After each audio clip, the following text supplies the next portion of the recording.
सबसे पहले हम मेडिटेशन कर लेते हैं क्योंकि टाइम ऑलरेडी हमारा ज्यादा हो गया है।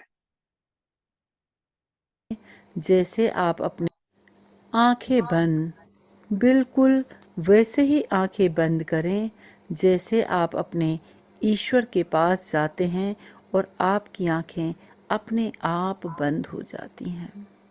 प्रार्थना की मुद्रा में। प्रार्थना एक ऐसा शब्द है जो आत्मा को सबसे ज्यादा प्रिय है। अपनी आंखें प्रार्थना की मुद्रा में लेकर जाएं, बिल्कुल वैसे ही मासूमता से, प्रेम से, विश्वास के साथ में अपनी आंखों को बंद करें। अपने शरीर को पूरी तरह से सहज अवस्था में रखें। जैसा आपको सबसे ज्यादा कंफर्टेबल होता है उस अवस्था में बैठ जाएं। हो सके तो आप रीढ़ की हड्डी सीधे करके बैठें ताकि ब्रह्मांडी ऊर्जा बहुत अच्छे से आपके शरीर में पहुंच सके। दोस्तों, आज आप अपने कर्म इंद्रियों को हील करने जा रहे हैं। कर्म इंद्रियां, ईश्वर ने आपको 5 यदि ज्ञान इंद्रियां दिया है तो 5 ही कर्म इंद्रियां दिया है। ये कर्म इंद्रियां आपके जीवन को सार्थक करती हैं, आपके अंदर के विचारों को करने में मदद देती हैं। ये कर्म इंद्रियां आपको जीवन यापन के लिए जरूरी है। कर्म इंद्रियां मतलब वो सारी इंद्रियां जिसके द्वारा आप कार्य करते हैं।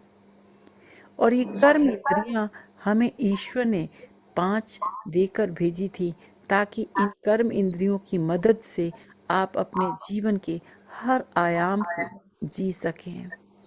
लेकिन हुआ क्या, हम अपनी काम इंद्रियों को समझ ही नहीं पाए, जिसके कारण हम अपने आप से प्यार नहीं कर पाते हैं। हम अपनी वैल्यू को नहीं समझ पाए हैं। हमारी काम इंद्रियां इतनी अद्भुत, इतनी खास देकर भगवान ने हमें भेजा था जिसका आप महत्व ही नहीं समझ पाए। तो दोस्तों, आज आप अपने काम इंद्रियों को हील करने जा रहे हैं। आज आप अपनी काम इंद्रियों को रिपेयर करने जा रहे हैं। आज आप अपनी काम इंद्रियों को वापस उसी अवस्था में लेकर जा रहे हैं जिस अवस्था में ईश्वर ने आपको देकर भेजा था। इसलिए आज आप किसी भी प्रकार के जजमेंटल ना हों। आज आप प्रार्थना के मुद्रा में हैं। आज आप ईश्वर के सामने सिर्फ प्रार्थना की मुद्रा में रहेंगे और जितनी बार क्षमा मांगने की इच्छा हो आपके मुंह से निकलना चाहिए, मुझे माफ करना ईश्वर, मुझे माफ करना ईश्वर, मुझे माफ करना ईश्वर। ये शब्द आपके मुंह से अपने आप निकलेंगे। आप निकलने देना इन शब्दों को। इन शब्दों के साथ आपके आंसू भी बहेंगे। इन शब्दों के साथ आपको घबराहट भी आ जाने वाली है, लेकिन आप इन सब चीजों को होने देना। ये एक स्वाभाविक प्रक्रिया है अपनी ज्ञान इंद्रियों को रिपेयर करने के लिए। दोस्तों, अपने दोनों हाथों को प्रार्थना की मुद्रा में लेकर आएं और मेरे साथ दोहराएं। हे मेरे उच्चतम आत्मा, हे मेरे आध्यात्मिक गुरु, हे मेरे संसारी गुरु, हे मेरे दोनों गार्जियन एंजल, हे मेरे आर्क एंजल, हे मेरी कुल देवी, आप सबका मैं आह्वान करती हूँ। कृपया आप सब यहाँ उपस्थित हों। मैं अपने कर्म इंद्रियों को रिपेयर करने के लिए तैयार हूँ। मेरी कर्म इंद्रियों को रिपेयर करें जैसा आपने मुझे भेजा था। इन कर्म इंद्रियों के द्वारा कार्य करने के लिए मैंने नहीं किया है, उन सारी चीज़ों के लिए मैं क्षमा चाहती हूँ और आप यहाँ उपस्थित हों और मुझे अपने सारे कर्म इंद्रियों को रिपेयर करने के लिए अपना आशीर्वाद दें।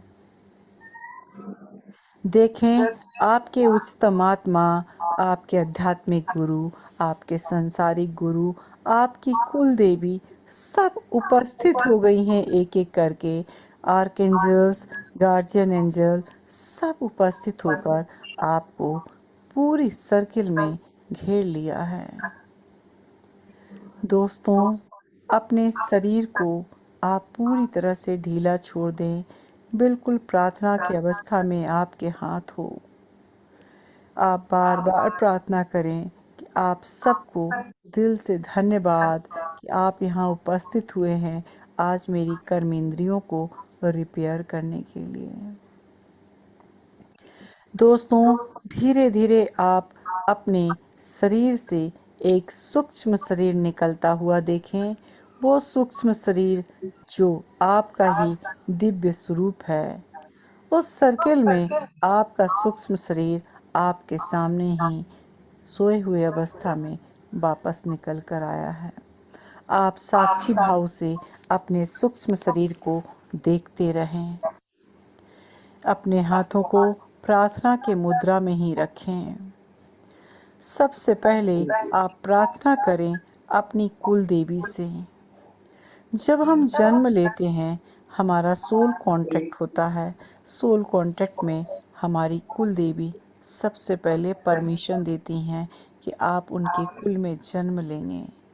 आप उनके कुल में जन्म लेकर अपने कर्मों के द्वारा आप अपने जीवन के साथ साथ अपने कुल का नाम रोशन करेंगे। लेकिन आज तक आपने अपने किसी भी कार्य में अपने कुल देवी को याद ही नहीं किया।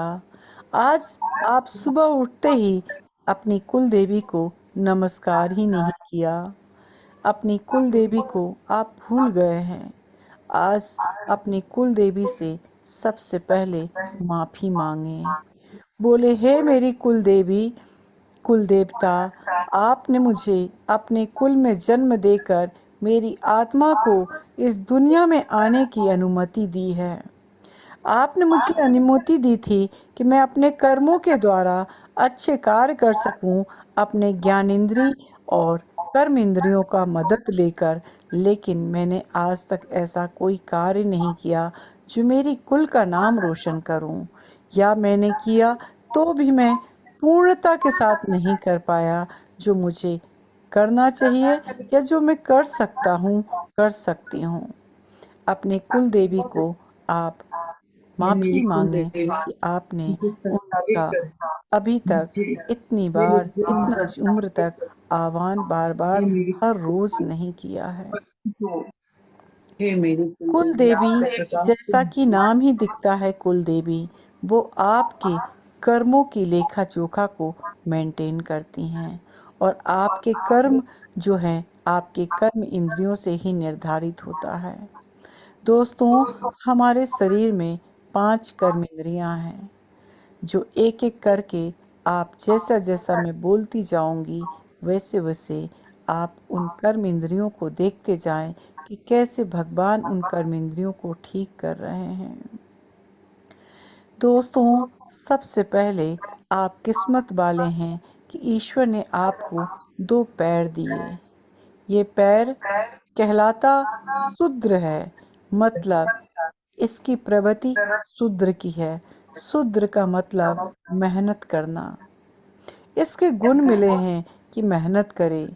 इन पैरों ने आपको उन सारे सपनों को पहुंचने के लिए आपको कदम दिया है।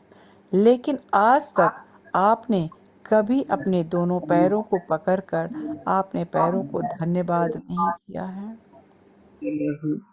पैर हमेशा आपको जमीन से जुड़े रखता है। जमीन मतलब धरती माँ। पैर आपसे कहता है कि आसमान की ऊंचाइयों को प्राप्त करो और धरती को दो। पैर आपको धैर्य सिखाता है। पैर आपको जमीन से जुड़े हुए रहना सिखाता है। पैर आपको अपने सपनों के कदम के लिए प्रेरित करता है। इसलिए कहते हैं, एक एक कदम फूक फूक कर रखो, शायद क्योंकि यही आपके सपनों को पूरा करने का एक आधार है। जिन लोगों के पैर नहीं होते, सोचिए वो कैसे जीवन जीते होंगे। आपको तो ईश्वर ने पैर दिया है। इन पैरों के द्वारा इतिहास रच सकते हैं।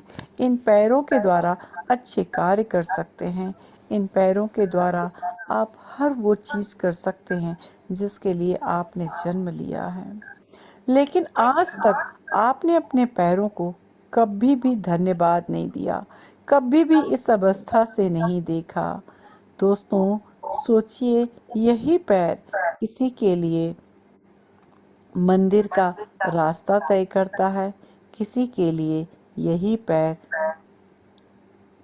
जो है दारू की दुकान पे जाता है, सुट्टा बार जाता है, या ऐसी जगह जाता है जहाँ पर लोगों के साथ में हत्या होता है, लोगों के साथ धोखा होता है। कुछ भी गलत कदम उठाने के लिए भी ये पैर तैयार होता है। इसलिए कहते हैं पैर की बहुत बड़ा योगदान है। अपने दोनों पैरों को अपने हाथों से पकड़ें और बोलें, हे मेरे पैर, आज तक मैंने तुम्हें इस नज़र से नहीं देखा है। आज मैं ईश्वर को साक्षी मानकर मैं पैर तुमसे वादा करती हूँ कि मेरे पैर उठेंगे तो अच्छे कर्मों के लिए उठेंगे। मेरे पैर उठेंगे तो ऐसे कार्य के लिए उठेंगे जिससे मेरी धरती, जिसने मुझे जन्म दिया है, जिसने मेरा कुल, जो मेरी कुल ने मुझे जन्म दिया है, उन सब का नाम रोशन करने के लिए उठेंगे। आज से मेरे पैर उठेंगे तो समृद्धि के पैर उठेंगे। आज से मेरे पैर उठेंगे तो उस कार्य के लिए उठेंगे जिससे मेरे जीवन के साथ साथ औरों का जीवन भी बेहतर हो। बोलें अपने पैर से, हाँ पैर, मैं प्रॉमिस करता हूँ कि मैं अच्छे कर्मों के लिए ही तुम्हारा उपयोग करूँगा। और ईश्वर से बोलें, हे ईश्वर, आज से मुझे सही दिशा निर्देश देना ताकि मैं अपने पैरों को सही दिशा की ओर लेकर चलूं। ईश्वर से आशीर्वाद मांगे और अपनी पुरानी गलतियों के लिए क्षमा भी मांगे। मन ही मन अपने पैर से क्षमा मांगे और प्रॉमिस करें कि आज के बाद आपके पैर अच्छे कर्मों के लिए उठेंगे। ऐसी जगह आपके पैर कभी नहीं जाएंगे जहां पर बुराई हो। ऐसी जगह आपके पैर कभी नहीं जाएंगे जहां पर किसी का इंसल्ट हो, किसी का अपमान हो। ऐसी जगह आपके पैर कभी नहीं जाएंगे। आप ईश्वर से प्रार्थना करें। देखिए दोस्तों, महाभारत में भी कर्ण इतना बहुत अच्छा था, लेकिन उसका पैर कहाँ गया? उस जगह जहाँ दुर्योधन के संगत था। यदि पैर नहीं होता कर्ण का, शायद कर्ण उस जगह नहीं पहुंच सकता था। तो पैर का एक बहुत बड़ा इम्पोर्टेंट है आपके जीवन के कर्मों को निर्धारित करने के लिए। तो रोज सुबह आप उठते ही सबसे पहले अपने पैरों को धन्यवाद करें और बोले, हे मेरे पैर, मुझे वचन दो, आज तुम ऐसी ही जगह जाना जहां जाने से मेरा जीवन सार्थक हो, जहां जाने से मैं अच्छा कर्म ही कर सकूं। हे मेरे पैर, मुझे हमेशा समृद्धि और खुशियों की कदम देना, सफलता की कदम देना। अपने पैर से आज दोस्ती करें और ये दोस्ती जीवन की आखिरी सांस तक हो। सुबह उठते ही सबसे पहले धरती माँ के पैर छूते हुए बोले, हे मेरी धरती माँ, मेरे इन पैरों को आपका सहयोग देना, धैर्य देना। मेरे पैर हमेशा जमीन से जुड़ा रहे, मेरा पैर हमेशा अच्छे कर्मों की ओर जाए, वीर गाथा लिखने की ओर जाए।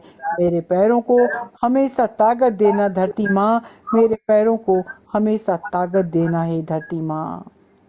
धन्यवाद करें। देखिए, माँ धरती ने आपकी बात को सुन ली है, ईश्वर ने आपकी बात को सुन ली है, पूरे आकाश ने आपकी बात की सुन ली है। और ये पैर आज आपको धन्यवाद कह रहा है कि आज आपने उसके साथ के रिश्ते को अच्छे से समझ पाए हैं। इसलिए आपका पैर आज आपको अटूट प्रेम दे रहा है और आपके साथ चलने के लिए आज तैयार है। दोस्तों, अपने दोनों हाथों को सामने लेकर आएं, अपने दोनों हाथों को देखें और बोले, हे मेरे हाथ, तुमने मुझे जीवन में देने के लिए भेजा था, अच्छे कर्म करके इस दुनिया को देने के लिए भेजा था, मदद करके लोगों का साथ देने के लिए भेजा था, तुमने मुझे सहयोग देने के लिए भेजा था। मेरे दोनों हाथों से बोलो, आज तक मैंने ये काम उस हद तक नहीं किया जिस हद तक मैं कर सकता था। अपने दोनों हाथों से प्रॉमिस करो, हे मेरे दोनों हाथ, आज से मैं कर्म करूंगा, क्योंकि कहते हैं हाथों की लकीरों से पूरा जीवन बनता है। आपकी हाथों की लकीरों ने आपका जीवन बनाने के लिए आया था, लेकिन आज तक आपने अपने हाथों को समझा नहीं। कई बार इन हाथों से आपने गलत इशारा भी किया है, कई बार इन हाथों से आपने अपने बच्चे को मारा भी है, कई बार आपने अपने गुस्से को उतारने के लिए अपने इनोसेंट बच्चों को मारा है। आपके साथ ने बहुत बार गलत कार्य किया है। आज माफी मांगे अपने दोनों हाथों से। जब जब आपके हाथ गलत चीजों के लिए उठी है, तब तब अवस्था के लिए आप माफी मांगे। अब प्रॉमिस करें अपने हाथों से कि मेरे हाथ, आज मैं तुम्हारे साथ का रिश्ता समझ गया। मेरा भाग्य क्यों तुम्हारे हाथों की लकीरों से जुड़ा है, क्योंकि मैंने इन हाथों को अच्छे कर्मों में उपयोग नहीं किया। आज के बाद ये मेरी हाथ दुआ देने के लिए उठेगी। आज के बाद मेरी हाथ मदद की हाथ होगी। आज के बाद मेरी हाथ हमेशा प्रेम सद्भावना देने के लिए होगी।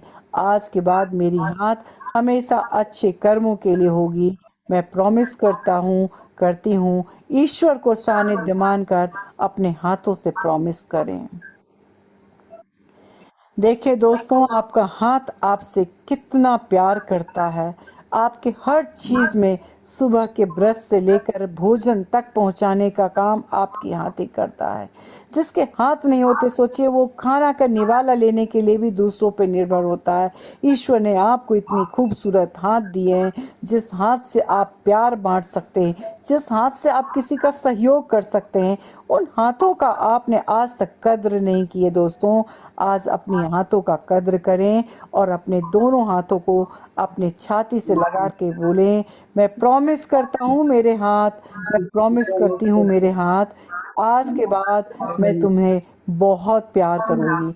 कोई भी कार्य करने से पहले अपने दोनों हाथों को देखना है और बोलना है, हे मेरे हाथ, अच्छे कर्मों में ही चलो, अच्छे चीजों में ही चलो। अगर हो सके तो मैं अपने जीवन में सबका सहयोग करूं, सबकी मदद करूं, सबके लिए दुआएं उठाऊं। ये हाथ दुआओं के लिए है।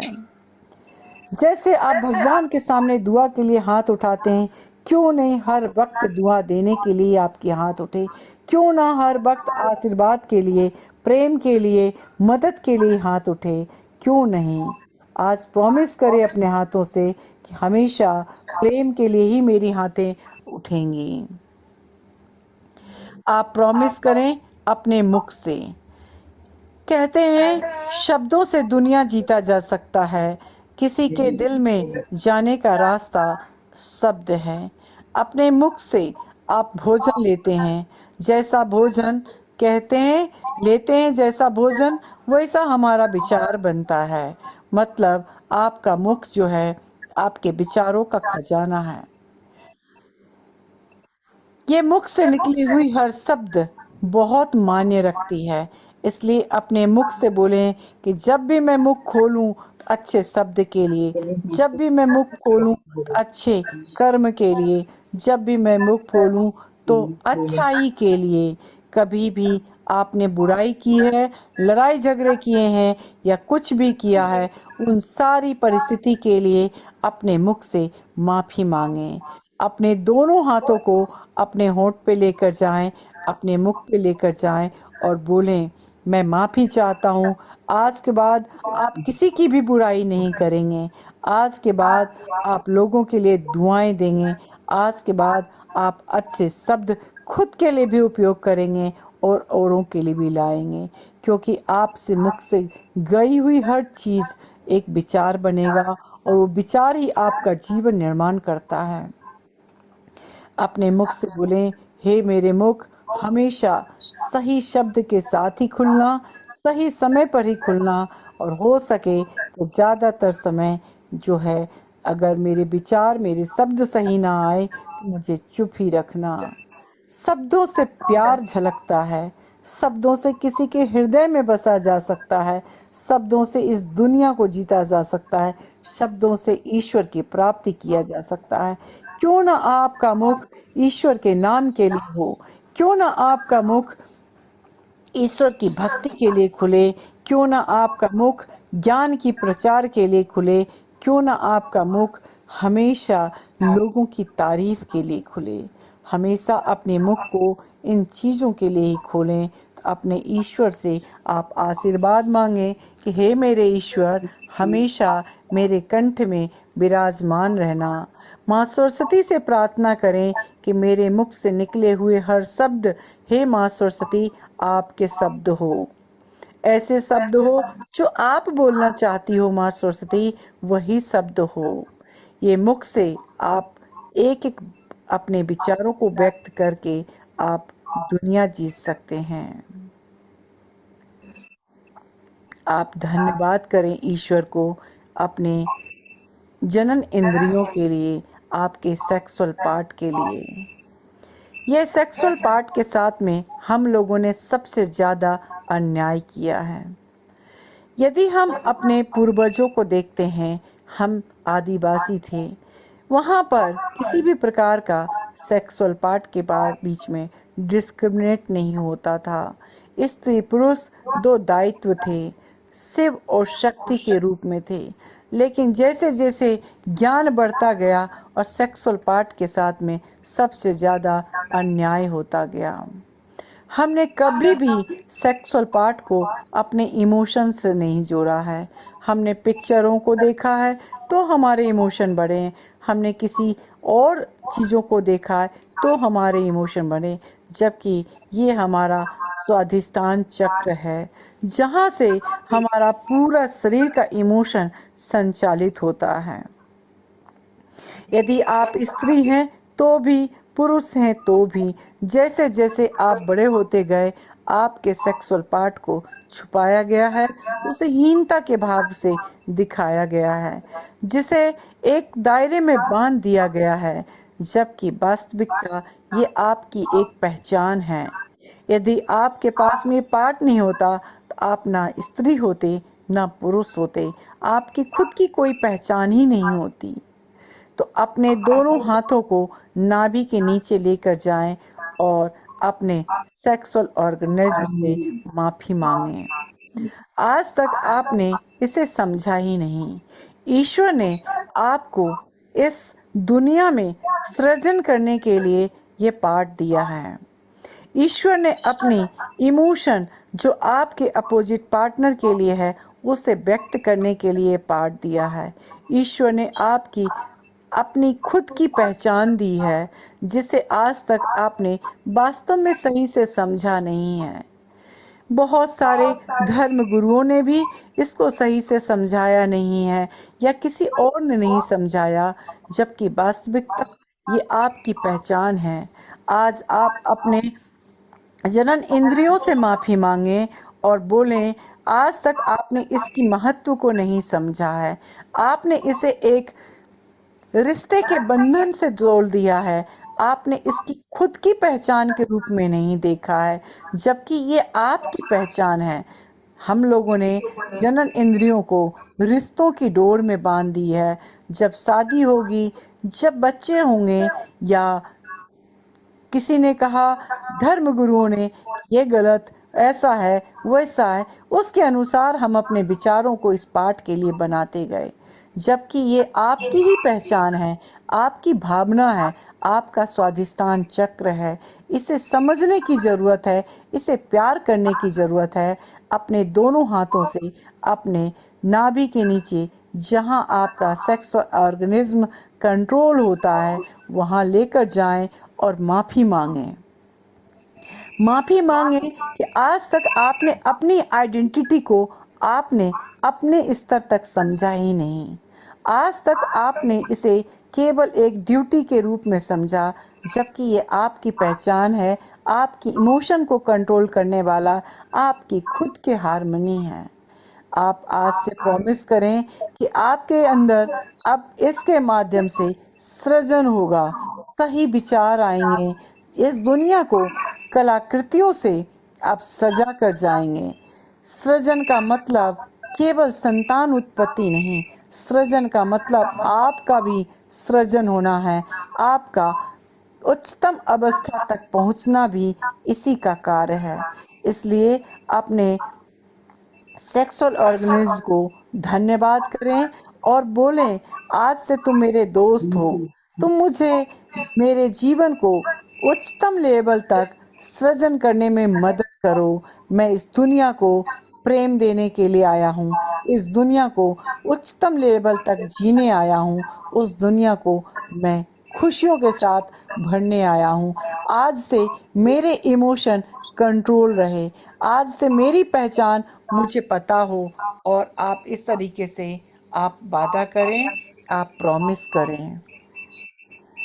आप देखें, आपका मूलाधार चक्र केंद्र आपके गुदाएं हैं, जो आपके शरीर से अवशेष पदार्थ को निकालने में मदद करती हैं। यदि आपके शरीर से अवशेष पदार्थ ना निकले तो आपका शरीर कचरे का एक खजाना होगा। इसलिए कहा जाता है कि आध्यात्मिक उन्नति के लिए सबसे पहले आपका मूलाधार जो है वो उसे कंट्रोल होना, उसे बैलेंस होना जरूरी है। और ये तभी बैलेंस हो सकता है जब आप इसे सही से समझें, इसे धन्यवाद करें। यदि आपका एक दिन भोजन सही से नहीं पचता है तो आपका पूरा दिन खराब जाता है। आप सोचिए इसकी कितनी बड़ी इम्पोर्टेंस है। यदि किसी का मलमूत्र नहीं निकलता तो उसका शरीर कचरे का खजाना बन जाता है। तो आपने आज तक अपने इस पार्ट को भी धन्यवाद नहीं किया है, तो आज आप धन्यवाद करें। आज तक आपने कभी भी प्यार से इस पार्ट को धन्यवाद नहीं किया है। आज वक्त है ईश्वर को धन्यवाद करने का, अपने जो गुद्दा पाठ है उसे धन्यवाद करने का, क्योंकि इसने आपके शरीर से कचरे को बाहर निकालने में सबसे बड़ा काम किया है। यदि हमारे घर में कचरा वाला एक हफ्ते तक नहीं आता तो हमारा पूरा घर बदबूदार हो जाता है। तो सोचिए हमारे शरीर से यदि ये एक हफ्ते के लिए काम करना बंद कर दे तो क्या हाल होगा आपके शरीर का। क्या आपका शरीर आपका रह पाएगा? एक बदबूदार जगह बन जाएगी। तो आज आप उसे भी धन्यवाद करें, धन्यवाद करें। देखें, आपके पांचों कर्म इंद्रियां अब आपके साथ में डांस कर रही हैं, क्योंकि आज आपने उन सबको महसूस किया है, उन सबको आज आपने धन्यवाद किया है और आज आपने प्रॉमिस की है।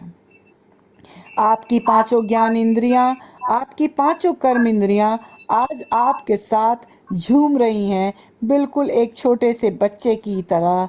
और आप बहुत खुश हैं। ईश्वर आज आपको एहसास करा रहे हैं कि जन्म में तो सारी कर्म इंद्रियां, सारी ज्ञान इंद्रियों को उन्होंने बहुत अच्छे से भेजा था। एक छोटा बच्चा कुछ भी नहीं जानता, वो हमेशा अच्छे कार्य ही करता है। वो सांप को भी पकड़ता है तो प्यार से ही पकड़ता है, वो मिट्टी भी खाता है तो प्यार से ही खाता है। तो आज से आपकी पांचों ज्ञान इंद्रियां, पांचों कर्म इंद्रियां बिल्कुल बच्चे की जैसे हो गई है। आपने प्रॉमिस किया है। अब अपने दोनों हाथों को प्रणाम की मुद्रा में लेकर आए, बोले, हे ईश्वर, मैंने आज जो भी अपने कर्म इंद्रियों से प्रॉमिस किया है उस प्रॉमिस को निभाने में आप हमेशा मुझे सही विचार दें, सही मार्गदर्शन दें, सही समझ दें। ईश्वर, आप हमेशा मेरे साथ रहें। अपने दोनों कंधों पर अपने गार्जियन एंजल को बैठाते हुए बोले, हे मेरे गार्जियन एंजल, मैंने जो प्रॉमिस की है वो प्रॉमिस मुझे हमेशा याद दिलाते रहना, हमेशा याद रहे, ऐसा मेरे पर कृपा करना। अपनी कुल देवी से बोलें, हे मेरी कुल देवी, मैं जिस कार्य के लिए आपके कुल में जन्म लिया हूँ, अपने कर्म इंद्रियों के माध्यम से उस कार्य करके अपने कुल का नाम रोशन करें। और धीरे धीरे आप देखें आपकी सूक्ष्म अवस्था से आप भौतिक अवस्था में आ गए हैं और आपके चारों तरफ एक सकारात्मक ऊर्जा है जो आपको आपके पांचों कर्म इंद्रियां, पांचों ज्ञान इंद्रियों के द्वारा आपके ऊपर बहाई जा रही है। सारे देवी देवता अब आकाश गंगा में चले गए हैं और आपको आशीर्वाद देते हुए वो बहुत प्यार से आपको मुस्कुराते हुए देख रहे हैं। अपने दोनों हाथों को धरती माँ से टच करें, उन्हें प्रणाम करें और धरती माँ को प्रणाम करते हुए अपने दोनों हाथों को अपनी आंखों पर लेकर जाएं और थैंक यू बोलें। थैंक यू, थैंक यू और थैंक यू। अपनी आंखों को प्यार से खोल लें।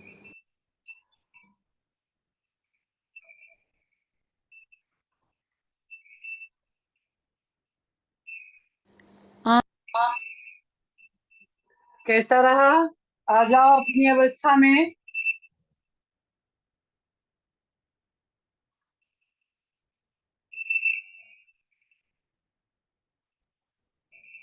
मैं सभी बहुत को अच्छा से बोला आया पहली बार। मैं सभी को अनम्यूट कर दी हूँ। एक एक मिनट अपना एक्सपीरियंस बताते जाएं। पांचों काम बहुत इंद्रियों को अच्छा अच्छे से रहा समझ पहली पाई बार। मयूरी? Yes, पहली बार बोला है ये कितने टाइम बाद। अपना कैमरा सभी लोग ऑन कर लें। मेरे सभी लोग अपना कैमरा ऑन करके रख लें आज। इमोशंस मेरे इमोशंस आज आया हम्म, अच्छा लगा। Thank you.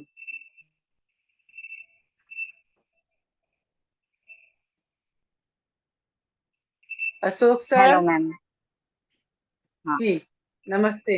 अपना कैमरा नमस्ते। ऑन कर लें आप लोग। जी मैम, बहुत जी, अच्छा लगा और बहुत ही सुंदर अनुभव था। आपकी आवाज में ही एक हीलिंग पावर फील होती है, जो जब मेडिटेशन करते हैं तो बहुत ही गहरे चले जाते हैं, ऐसा फील होता है। थैंक यू, धन्यवाद। Thank you. Thank you, thank अपने कर्म इंद्रियों पे ध्यान देना। आप क्योंकि एक स्पेशल महिला हैं, पुरुष की तुलना में हम महिलाएं ज्यादा अपने जो सेक्सुअल ऑर्गेनिज्म है उसके साथ नाइंसाफी करते हैं, जिसके ओके। कारण हमारा अगला जन्म भी बहुत बेकार होता है। तो उस पे ध्यान देना है और उसको हीलिंग करना है, क्योंकि हम लोगों के ज्यादातर इमोशन उसी पार्ट में जाकर हम असहजता से उसको स्टोर करते हैं, जिसके कारण गंभीर बीमारियां होती हैं। तो उसको हीलिंग करना आप लोग, हो सका भविष्य में मैं जरूर एक क्लास लेकर आऊंगी लेडी बॉम्ब के ऊपर। लेकिन अभी भी फिर भी आप उसको फील करना, जो मेडिटेशन किया उसको और अच्छे से समझना आप। ओके मैम, थैंक यू, धन्यवाद। Love thank you. You, thank you. Love you, like you, respect you. Love you like you, respect you. मैं जल्दी जी मैं जल्दी सेक्सुअल ऑर्गन लेके आना क्लास। हाँ, मैं जल्दी ही लेकर आऊंगी। एक्चुअली मैं कुछ सोचती नहीं हूँ, जो ईश्वर मुझसे करवाता मैं वो करती हूँ। तो मैं जल्दी ही, ये ईश्वर ने एक दे रखा है। मैं लेडी बॉम्ब के ऊपर मैं 7 दिन की क्लास लेकर आऊंगी, जहाँ पे केवल हम अपने सेक्सुअल ऑर्गेनिज्म को ही हील करेंगे। क्योंकि हमारा जो लेडी है वो एक जननी है, और जननी मतलब हम एक अच्छी सोल को जन्म दें, ताकि हम हमारा नाम अजर अमर हो उसके साथ में। तो कैसे क्या करना है मैं उसके ऊपर जरूर लेकर आऊंगी।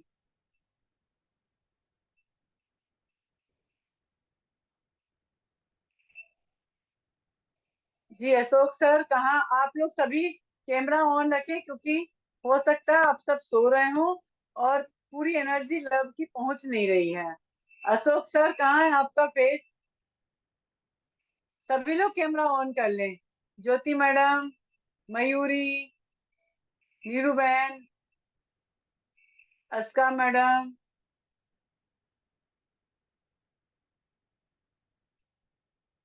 जी अशोक सर बोलें।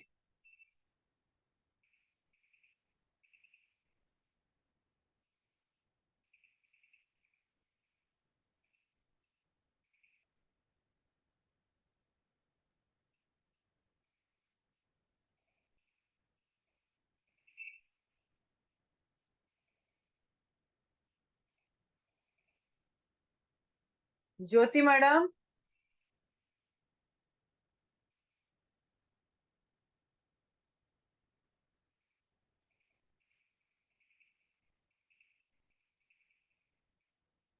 नीरू बहन,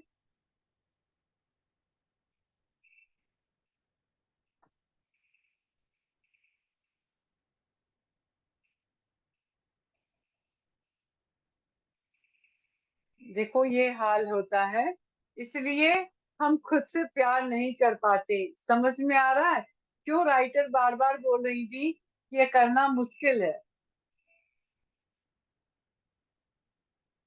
है ना? तो हम लोग आज अपना क्लास स्टार्ट करते हैं क्योंकि टाइम ज्यादा हो जाता है।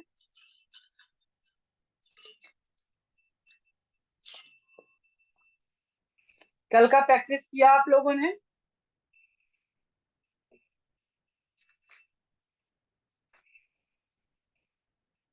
मैसेज करते रहे, बोलते रहे, कल का हाँ प्रैक्टिस किया?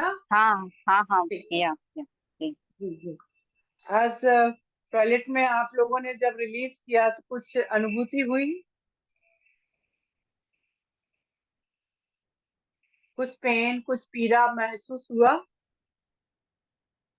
कौन सा प्रैक्टिस में मैम? कल का प्रैक्टिस था ना, आपको अपने बॉडी से रिलीज करना था 4 चीजों को। ओके। नहाते समय वो आपकी यादों को, असंतोष की भाव को, इसको रिलीज करना था और आज सुबह लिखना भी था। ओके, वो मेरा रह गया है, वो नहीं कर पाई। दूसरा जो आपने बोला आपको था ना, गैप कुछ नहीं कर, अफर्मेशन। हाँ, हाँ। आपको गैप नहीं करना है, आपको 4 कॉलम में मैंने बताया था 4 बिग प्रॉब्लम को लिखना था। ओके। जब आप इसको लिखोगे तभी तो आप हम्म। उसको पॉजिटिव में कन्वर्ट कर पाओगे। यदि नहीं जी। लिखोगे तो आप पॉजिटिव में कैसे कन्वर्ट करोगे? मतलब डॉक्टर, राइट। जब आप जाते हैं डॉक्टर के पास तो डॉक्टर पहले समस्या पूछता है। जब समस्या वो लिखता है तब जाके सॉल्यूशन देता है। कभी डॉक्टर का पर्चा देखा है ना आपने? राइट। हाँ। जी। डॉक्टर के पर्चा में क्या होता है? नाम, उम्र, क्या क्या हुआ, प्रॉब्लम्स हम्म। बताता है, कब से हो रहा है, क्या हो रहा है, पूरा लिखता है। उसके हम्म। बाद वो एनालाइज करके ट्रीटमेंट देता है। तो अब अभी आप किसके लिए प्रेम करने जा रहे हो? खुद से। यहाँ पर हम्म। किसको ऑनेस्ट बनना है? खुद को। किसका हम्म। जीवन चेंज होने वाला है? आपका।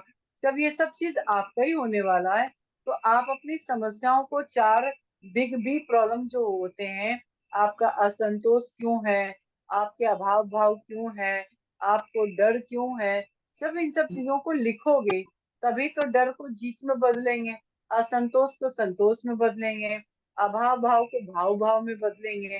तभी हम कर पाएंगे। जब हम राइट। लिखेंगे ही नहीं तो हम कैसे कर पाएंगे? हम्म। जी। ठीक है ना? Okay ma'am. तो फिर भी मैं आज, कल कर लेना। अब मैं अपनी ऑनेस्टी से कार्य कर रही हूँ। बाकी आपका, मैं अपनी ओर से प्रेम आपको पहुंचा रही हूँ। मेरे जीवन में भी प्रेम आ रहा है और आपके जीवन में भी यदि कुछ सहयोग कर पा रही हूँ तो हो पा रहा है। आज हम लोग 5वां दिन देखते हैं। 5वां दिन ओके। में जो लुई पहले हैं वो कहती हैं अपने आत्मसम्मान का निर्माण करना। आत्मसम्मान का निर्माण कैसे होगा आपका? जब आप अपने गुणों को समझोगे।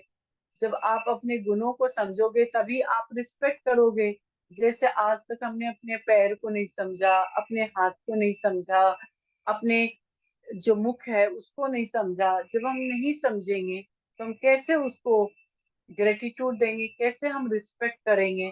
कोई भी हमको बुरा बोल देगा, कोई भी हमको मोटा बोल दे, कोई पतला बोल दे, कोई हमको सुंदरता का कंपैरिजन कर जाए, ये सब तभी पॉसिबल है जब तक हम अपनी वैल्यू को नहीं समझते हैं। तो आपका आत्मसम्मान का निर्माण करना मतलब अपनी वैल्यू को समझना। तो राइटर यहाँ बोलती हैं स्वयं को सम्मान, आभार और इस एहसास के साथ प्रेम करना कि आपका शरीर, मन और आत्मा ऐसे चमत्कार हैं। क्या बोल रही है? स्वयं को सम्मान करना, आभार मतलब ग्रेटिट्यूड, जैसे अभी हमने हाथ को ग्रेटिट्यूड दिया, पैर को ग्रेटिट्यूड दिया। इस एहसास के साथ प्रेम करना कि आपका शरीर, आपका मन और आपकी आत्मा एक चमत्कार है। क्यों चमत्कार है? क्योंकि दो चीजें आपको कभी नहीं पता, एक आपका आखिरी सांस कब खत्म होने वाला है और आपका जन्म कब होने वाला था, ये नहीं पता है। अगर मेरी सांसें चल रही है, मैं आपसे बात कर रही हूँ, ये भी तो एक चमत्कार है। तो जीवन का सबसे बड़ा चमत्कार आपकी सांसें हैं जो चल रही हैं, वही चमत्कार है जिसकी सराहना की जानी चाहिए। और हमने कभी भी इसकी सराहना नहीं की। हमने दिन भर में सोते समय ये नहीं बोला कि हे प्रभु, हमने आज 24 घंटे में इतनी लाख बार हमने सांसें ली है, उसके लिए धन्यवाद। ये हमने कभी नहीं बोला है। तो जब हम ये बोलेंगे ही नहीं, हमें रहने का ही प्राउड नहीं है, तो हम कैसे अपना सम्मान कर सकते हैं? तो राइटर यहाँ पर इस चीज के लिए बोलती हैं कि आपका आत्मसम्मान का निर्माण करना आज आप 5वां दिन सीखने जा रहे हैं। उससे पहले राइटर बोलती हैं कि आपने आईने के सामने मैं तुम्हें प्रेम करती हूँ, मैं तुम्हें प्रेम करती हूँ कि प्रैक्टिस की होगी कल, और वो आपके साथ में एक अच्छा अनुभव रहा होगा, ऐसा मैं उम्मीद करती हूँ। राइटर बार बार बोलती हैं कि आज आपके चेहरे पे एक मुस्कुराहट होगी, क्योंकि आज आपने मैं खुद से प्रेम करती हूँ कि चैंटिंग करके आए हो, खुद से प्रेम करना सीख कर आए हो। आज आपके चेहरे पे स्माइल होगी, ऐसा राइटर उम्मीद करती हैं कि आपके अंदर की प्रेम की ऊर्जा जाग चुकी है, आप अपने आप से प्यार करने के लिए तैयार हो चुके हो। ऐसा हुआ है कि नहीं हुआ है? आपके चेहरे पे कुछ फर्क दिख रहा है आपको? जी। Yes, yes. तो यहाँ राइटर बोलती है, प्रेम एक बहुत बड़ी चमत्कारी चिकित्सा है। अपने आप को प्रेम करने से हमारे जीवन में चमत्कार होते हैं। मतलब सोचिए, खुद के जीवन को चमत्कार बनाना है तो खुद से पहले प्रेम करना होगा। मैंने देखा है कि समस्या चाहे कुछ भी हो, उसे सुलझाने का सबसे अच्छा तरीका है अपने आप से प्रेम करना शुरू करना। मतलब प्रेम ही एक ऐसा चीज है जो आपके जीवन में चमत्कार ला सकता है। लेकिन वो प्रेम का चमत्कार कब होगा? जब आप रेगुलर क्लास आकर खुद से प्रेम करना सीखोगे। एक दिन आओगे, 2 दिन एब्सेंट रहोगे तो कभी पूरी क्लास नहीं सीख पाओगे।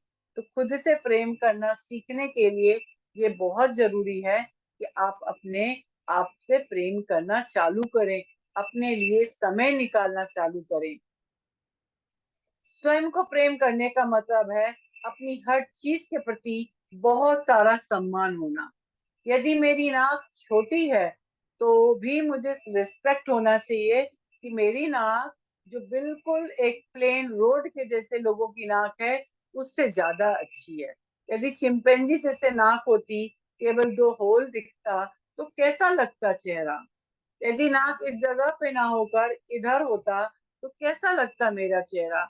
तो हमें जैसा भी नाक दिया गया उसके लिए ग्रेटिट्यूड दें, जैसी भी आंखें दी गई है उसके लिए ग्रेटिट्यूड दें, क्योंकि कम से कम इस दुनिया को देख तो पा रहे हैं। जिन लोगों के पास सुंदर आंखें हैं लेकिन उसमें विजन नहीं है, उनसे तो हम बेहतर हैं।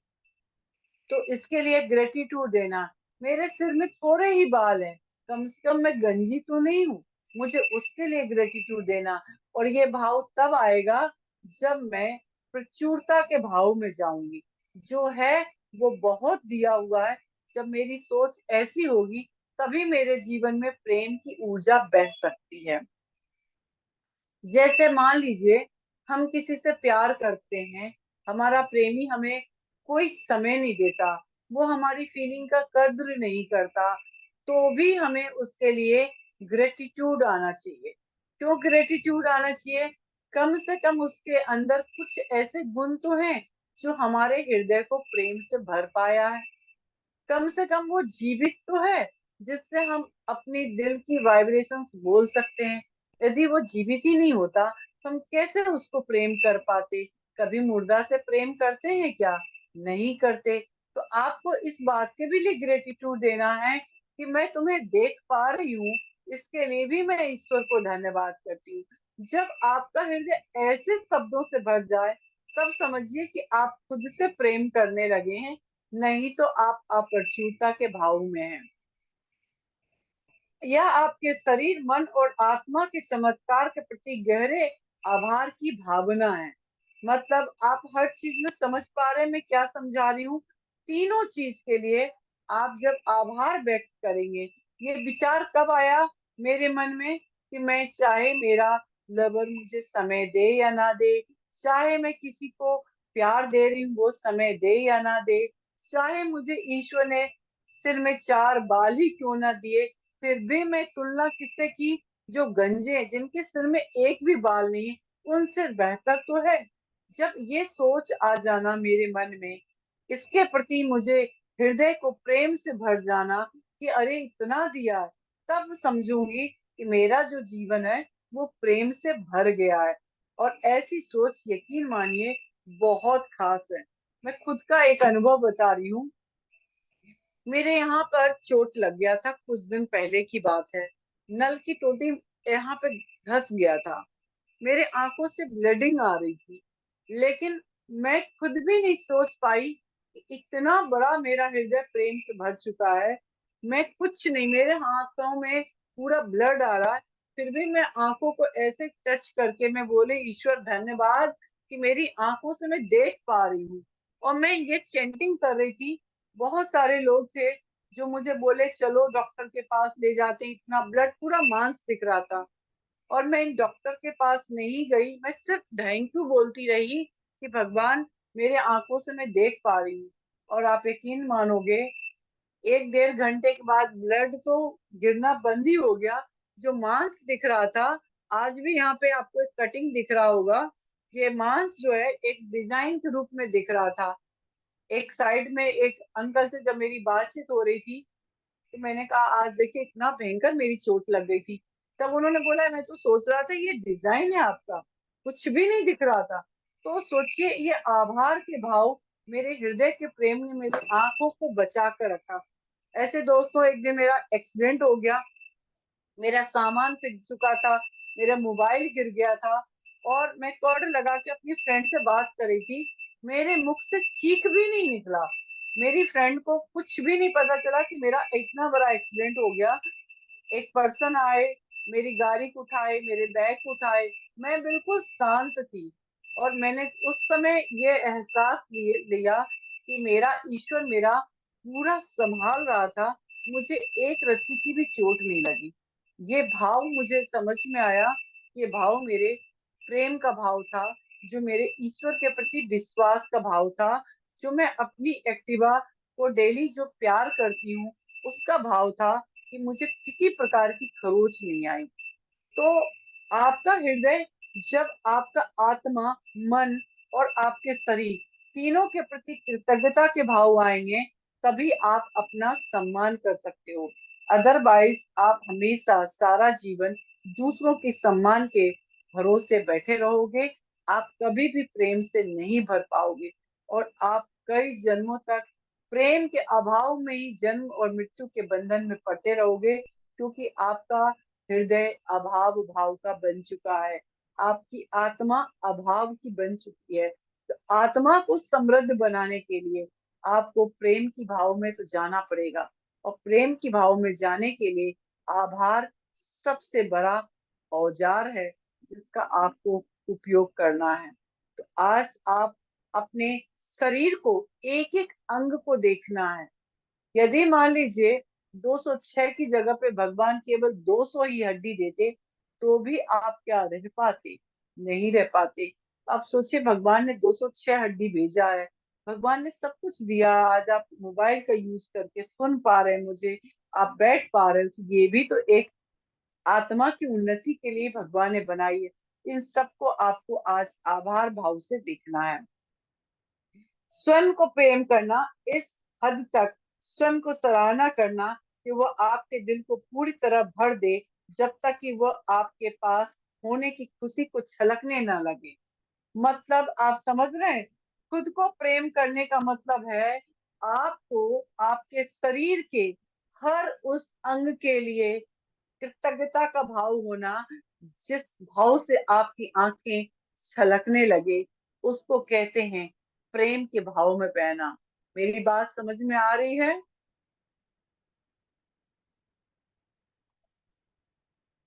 बात समझ में आ रही है? Yes yes yes ma'am, yes. हाँ। तो आपको अपने प्रेम के भाव को, आभार के भाव को भरना होगा। उसके लिए अपनी खूबियों को देखना होगा। जब खूबियों को देखोगे तभी हम अपने प्रति सम्मान कर सकते हैं। अदरवाइज हम खुद के लिए कभी भी सम्मान नहीं कर सकते हैं। और दोस्तों, मैंने अपने जीवन में तो बहुत इसको अमल में लाई हूँ। हर चीज के लिए मैंने देखा है। मेरा एक कुछ तो मुझे कुदरती ही नेचर दिया हुआ था ईश्वर ने। जैसे कोई अगर मेरी बुराई कर दे तो मुझे जिद आ जाता था कि तुम वो इंसान जरूर बनोगे जो मेरी तारीफ करोगे। मेरे अंदर अपने आप आता था। जैसे एक ऐसा आ जाता कि रानी लक्ष्मीबाई मुझमें समाहित हो गई हैं। ये मेरे नेचर में ही है। यदि 10 लोगों ने कहा कि ये काम तुम नहीं कर सकती हो, तो मैं जवाब उस समय नहीं देती थी।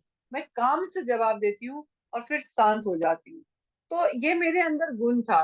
तो मैंने अपने गुणों को देखा कि मुझे अगर कोई कुछ बोलता है तो मैं पलट के जवाब नहीं देती, लेकिन मैं अंदर जाती हूँ, खुद में समझती हूँ और खुद को मैं एनालाइज करके मैं उस रिजल्ट को करती हूँ। शायद वही चीज ऐसा है जो मेरे अंदर की आत्मा को मजबूती देता आया है और मेरी आत्मा अब निखरती जा रही है। जो मुझे आज समझ में आता है कि मुझे पीछे अगर मैं देखती हूँ तो मैंने अपने जीवन से लर्निंग सीखी है।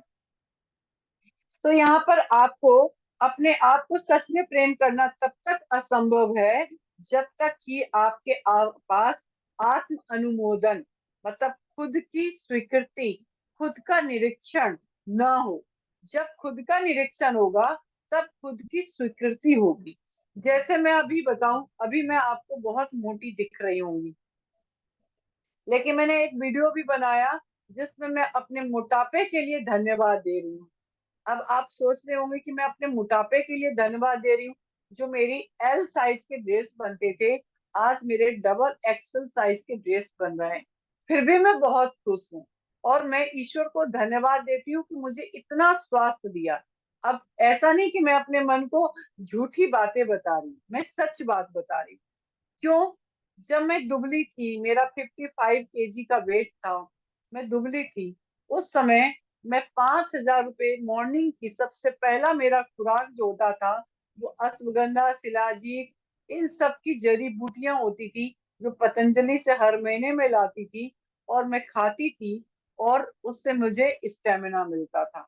सोचिए, जब मेरी उम्र भी कम था और मेरा वेट भी कम था, उसके बावजूद भी मेरी हेमोग्लोबिन 8 थी। मेरे साथ मेरे बॉडी में मेजर डिफिशियंसी विटामिन डी की थी जो 13 से ज्यादा नहीं हो रही थी। जो मेजर से मेजर होता, मैं 3 बार हॉस्पिटलाइज हो चुकी थी इस कारण। डॉक्टर के अनुसार मैं ब्लड को डोनेट नहीं कर सकती, मेरा ओ निगेटिव ब्लड है। मेरा ब्लड बहुत धीरे धीरे बनता है।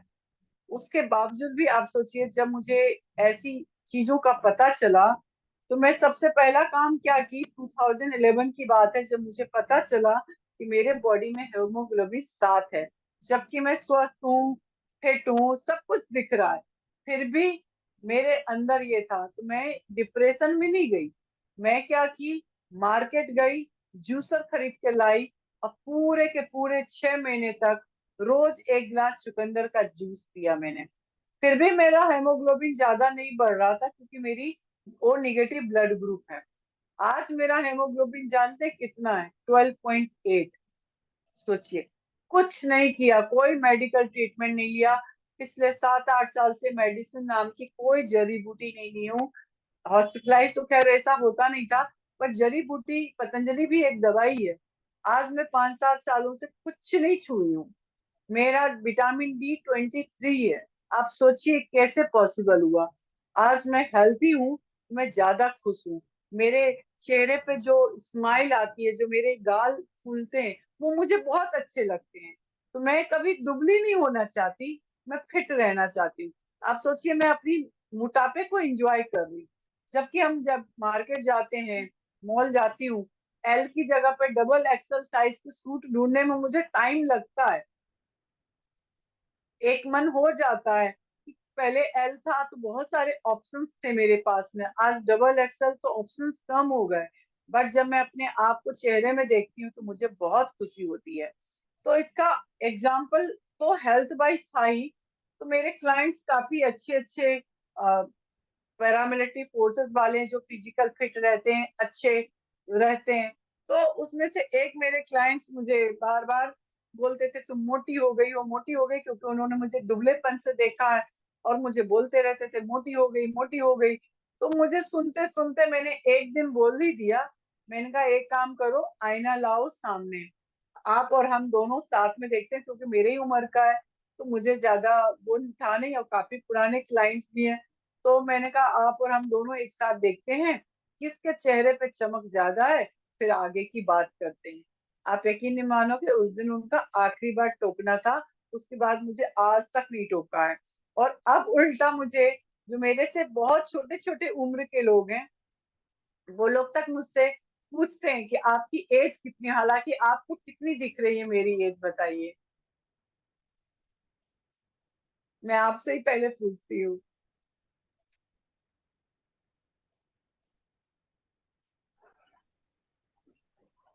बताओ, 27। कंफ्यूज मत हो। सर ज्यादा कुछ मत करो। मेरी एज, कोई भी मुझसे पूछता है कि आपकी एज कितनी है, तो मैं एक ही चीज कहती हूँ, जितना आपको दिख रहा है उसमें 3 माइनस कर लो। तो मुझे इतना कॉन्फिडेंस हो गया इस चीज में कि मेरी एज जो है, भले ही मेरी हेल्थ बढ़ रहा है, बट जो मेरे अंदर की मासूमियत है, जो मेरी आत्मा की सुंदरता है, वो मेरे चेहरे पे दिख रही है। तो मैं उम्र में क्यों जाऊं, मेरी आत्मा तो सुंदर है। तो ये शरीर, और अब भी मैंने 1 महीने पहले 17,000 रुपये देकर पूरी बॉडी की चेकअप करवाई। आप यकीन नहीं मानोगे, मेरा हार्मोनल जो है वो 17-18 साल की फीमेल के बराबर है, एक लड़की के बराबर है। डॉक्टर के अकॉर्डिंग सिर्फ मुझे 8 किलो वजन कम करने का सजेशन दिया गया, बाकी मेरी पूरी बॉडी सही है। TMT, 2D eco, heart mart सब मैंने चेक करवाया, अल्ट्रासोनोग्राफी सब करवाई, और सब चीज मेरा इतना अच्छा निकला। उसका सबसे बड़ा रीजन ये है, मेरी आध्यात्मिक उन्नति की ओर जो मैं गई, उसमें मैंने अपने आप को समझा कि ईश्वर ने जो मुझे दिया है वो सबसे बेस्ट दिया है। इस चीज का स्वीकार भाव ने ही मुझे इस लेवल तक पहुंचाया कि आज मैं स्वस्थ हूँ। और अब मुझे लगता है कि मैं बिल्कुल ऐसे ही रहने वाली हूँ अगले, जब तक मेरी जो शरीर है, मेरा आत्मा नहीं छोड़ता, मैं ऐसे ही दिखूंगी, मुझे इतना विश्वास हो चुका है। तो आपके पास में आभार भाव कब आएगा, जब आप अपने दिए हुए, ईश्वर के दिए हुए चीजों को समझेंगे, उसी में से खूबियां निकालेंगे।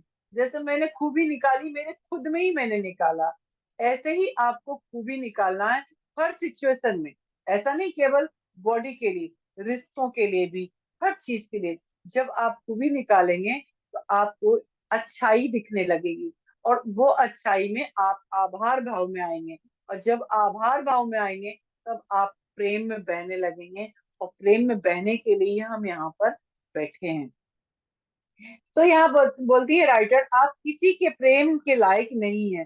क्या आपको लगता है कि आप किसी के प्रेम के लायक नहीं है? क्या आप अव्यवस्था और अव्यवस्था में रहते हैं, हमेशा उथल पुथल की जिंदगी, किसको खुश करूं, किसको नहीं करूं, किसका मन रखूं, किसका नहीं रखूं, ये सब बातें। जैसे आज शाम की मैं बात बता रही हूँ, मैं अपनी एक फ्रेंड के यहाँ गई थी, क्योंकि मैं बहुत चेक करती हूँ, अपनी एनर्जी को भी चेक करना और क्लास के लिए लर्निंग भी लेना है।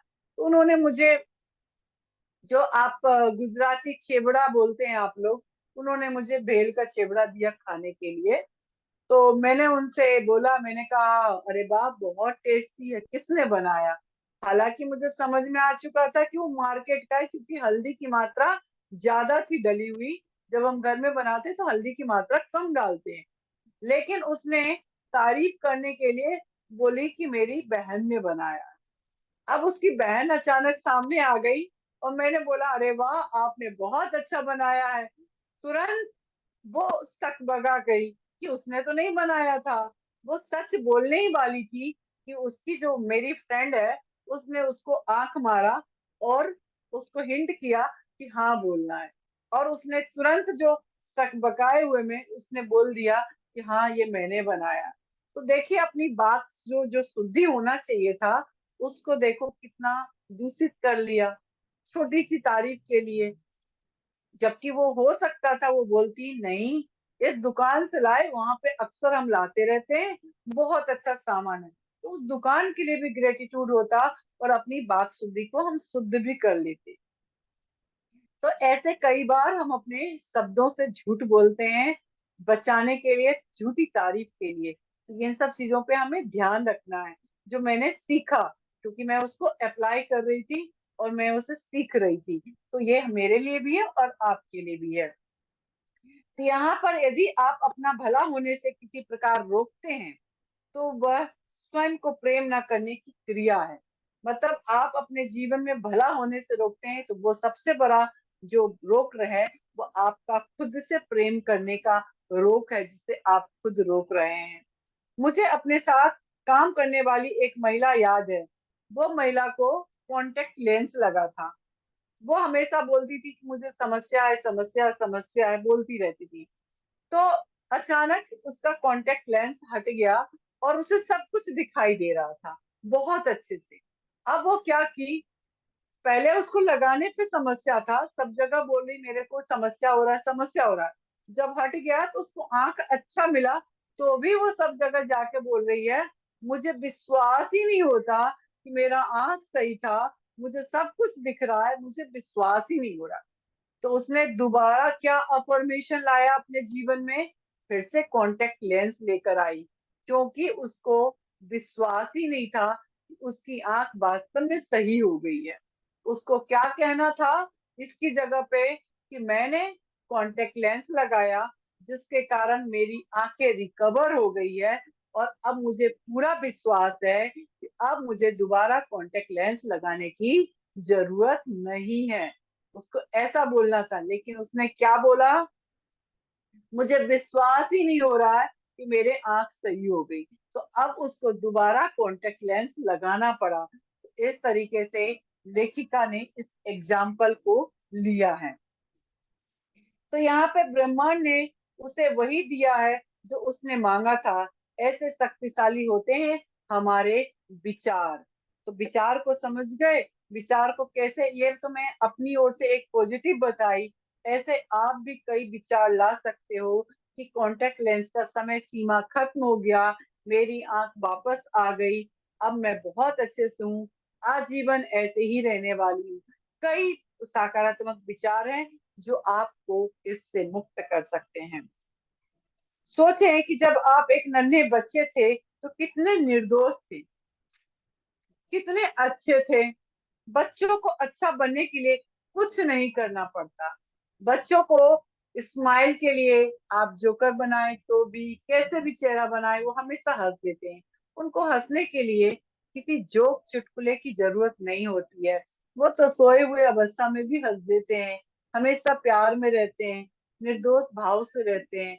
तो सोचिए वो कितने निर्दोष होते हैं।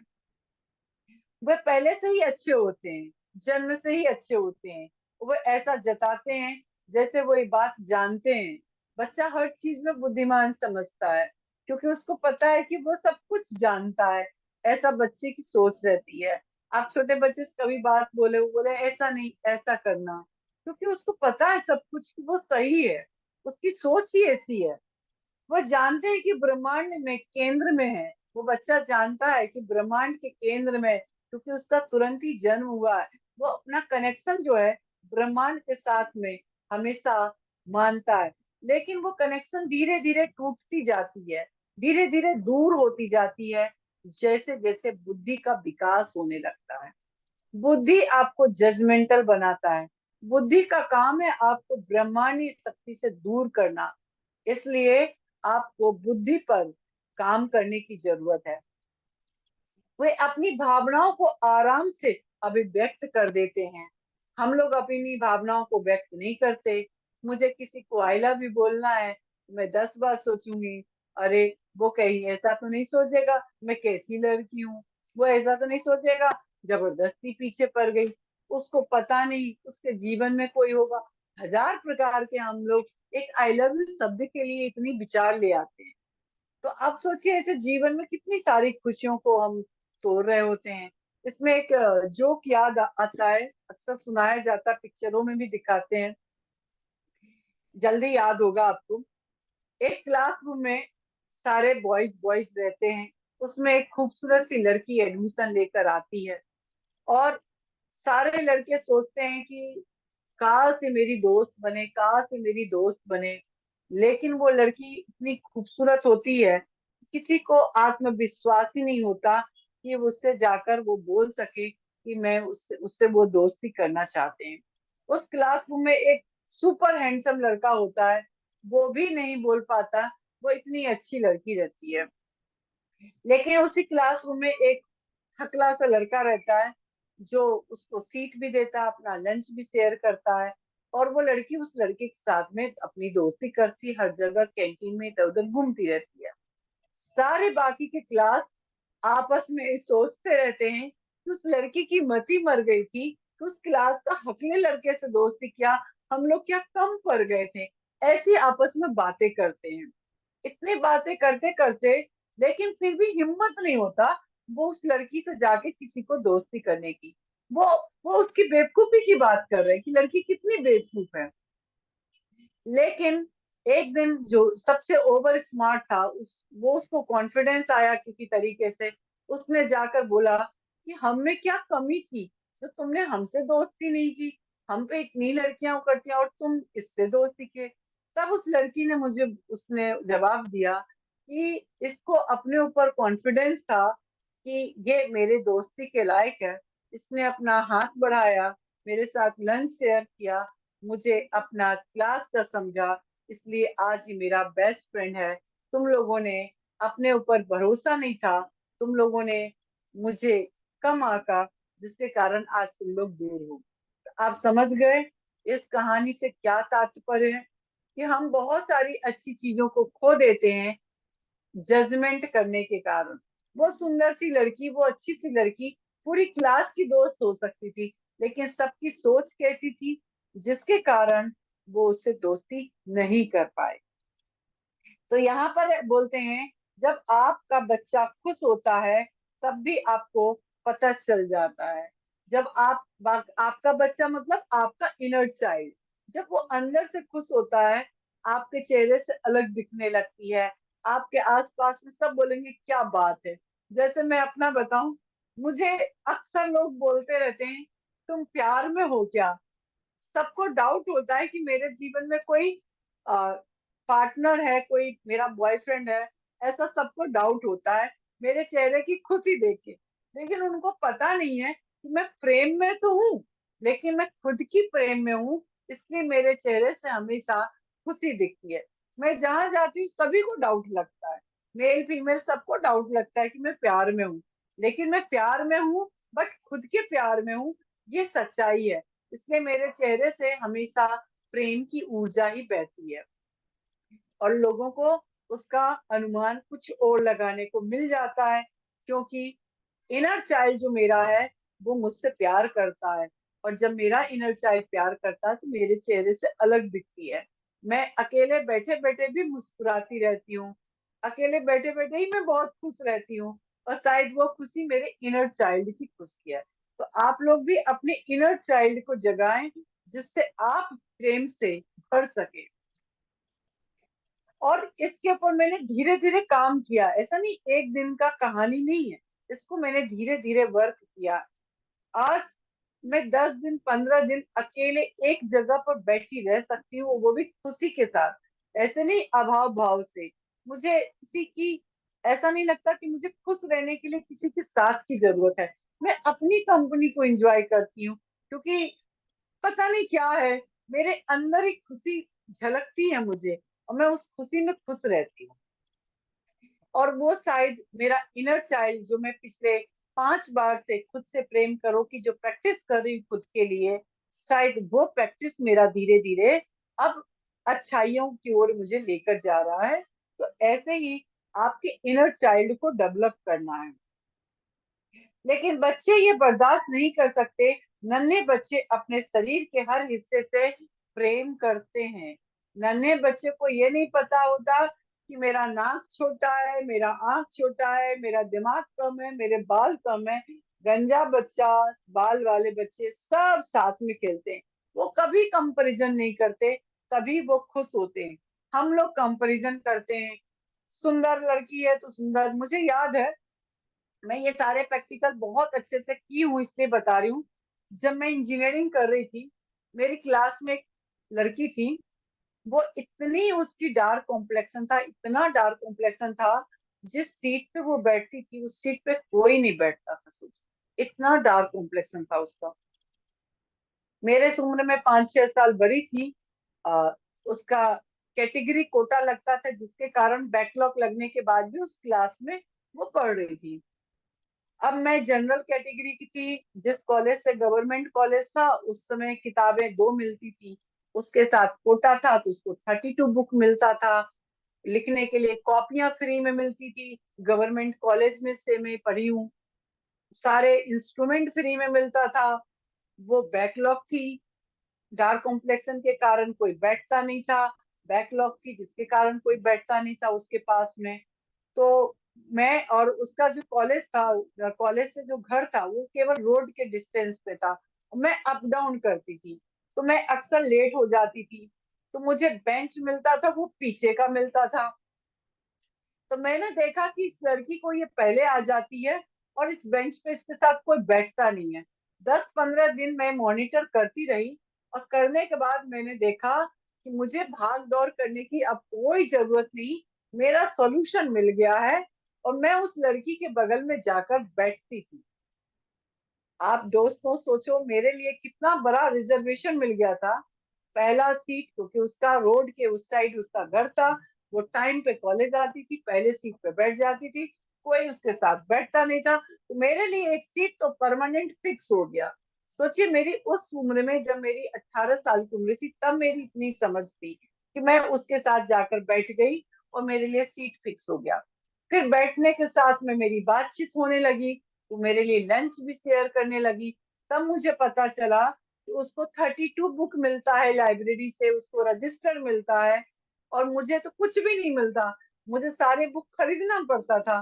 तो मैंने उससे बोला कि तुम चिंता मत करो, तुम सारे सब्जेक्ट में बैकलॉग होती हो, कोई बात नहीं, मैं तुम्हें पढ़ाऊंगी, तुम अपनी बुक्स मुझे दे देना।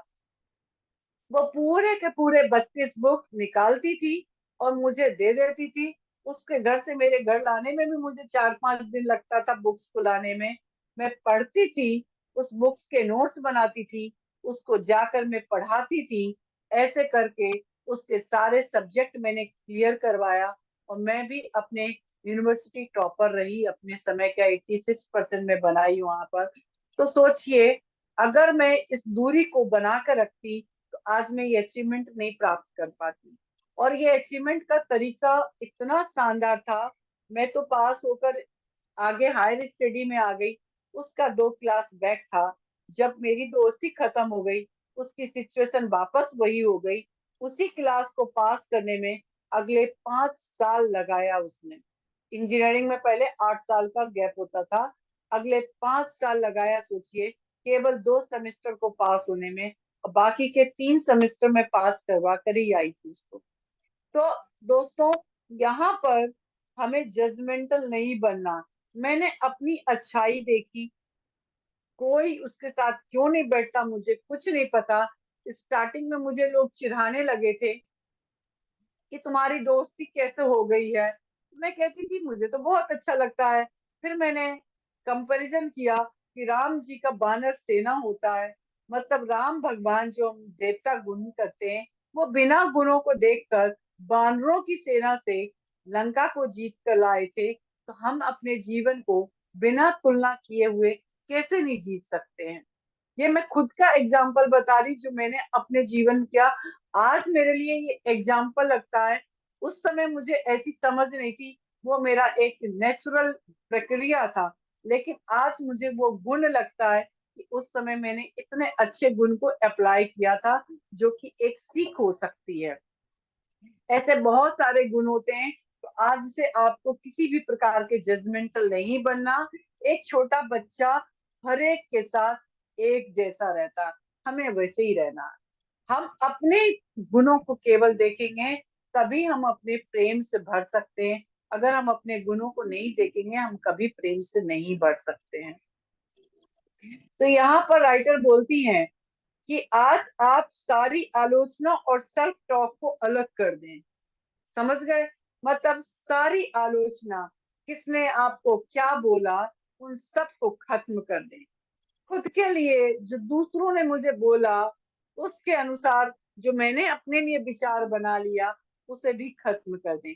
जैसे 10 लोगों ने मुझे बोला, क्या बात है तुम्हारे हेल्थ बढ़ रहे हैं, क्या बात है तुम्हारे हेल्थ बढ़ रहे हैं, मैंने सारे विचार खत्म कर दिए। मेरा मेडिकल रिपोर्ट मेरे हाथ में है, जो मुझे भरोसा देता है कि मेरी हेल्थ बिल्कुल सही है। तो मुझे किसी की बात का कोई फर्क नहीं पड़ता। वैसे ही आपको किसी की बात का कोई फर्क नहीं पड़ना चाहिए। आपको सारे अपनी पुरानी मानसिकता को छोड़ देना है। वह मानसिकता जो आपको डराती है, बदलाव का विरोध करती है, दूसरों की आपके बारे में जो राय है, उसे बाहर निकाल दे। यदि मान लीजिए आज मेरी मानसिकता ये हो जाए, जैसे लोग बोलते हैं कि इतनी उम्र हो गई, शादी कर लेना चाहिए, लड़का नहीं मिलेगा, ऐसा मुझे ऐसा लगता है कि मुझे सर्वश्रेष्ठ मिलेगा। क्योंकि जैसे एक पिरामिड होता है, जब पिरामिड ऊपर जाता है तो लोगों की भीड़ कम होती जाती है। मतलब यदि मैं आध्यात्मिक में जा रही हूँ, मैं अपनी शक्तियों को समझ रही हूँ, तो मेरे पास में चॉइस कम है। और जो मेरा अगर चॉइस कम है, तो मेरे पार्टनर के लिए भी चॉइस कम होगा। तो हम लोग अच्छे लोग मिलेंगे। मैं इस सोच के साथ में जीती हूँ, जिसके कारण मुझे किसी प्रकार की नकारात्मक विचार नहीं आते। कोई मुझसे बोलता है कि यदि एक उम्र होता है, जैसे अभी मैं 10 दिन की पहले की बात बता रही हूँ, एक अननेसेसरी के परामर्श देने वाले जगह जगह पे उत्पन्न होते हैं। तो मैं जहाँ डिवाइन पॉइंट पर ध्यान करती हूँ, वो बहुत ऐसा एरिया है जहाँ पे कोई नहीं आता, बट कुछ लोग वॉच कर रहे होते हैं। एक वॉच करने वाले पर्सन आ गए, उन्हें मुझसे बात करना था। तो मैं जब ध्यान से उठी तो उन्होंने मुझे टोका। वो जानना चाहते थे कि मेरी फैमिली में कौन कौन है, बार बार पूछने पर। तो मैंने कहा, आप डायरेक्ट पूछिए क्या पूछना चाहते हैं। तो उन्होंने पूछा। फिर बोलते, मैं वैदिक को मैं भरोसा रखता हूँ, मैं संस्कृति में भरोसा रखता हूँ, मैं जाति से ब्राह्मण हूँ। उन्होंने अपनी लेक्चर दिया। फिर बोलते हैं, मुझे लगता है वैदिक सभ्यता को मानना चाहिए। मैं सुनती रही। फिर मैंने कहा, 1 मिनट अब शांत रहें आप। मैंने सीधे बोला, 1 मिनट अब शांत रहें आप। मैंने कहा, आप वैदिक को मानते हैं? बोले हाँ। मैंने कहा, वैदिक में तो ये कहा जाता है कि 10 साल 11 साल में शादी कर दी जाना चाहिए। भगवान की इतने छोटे में उम्र में हो गई।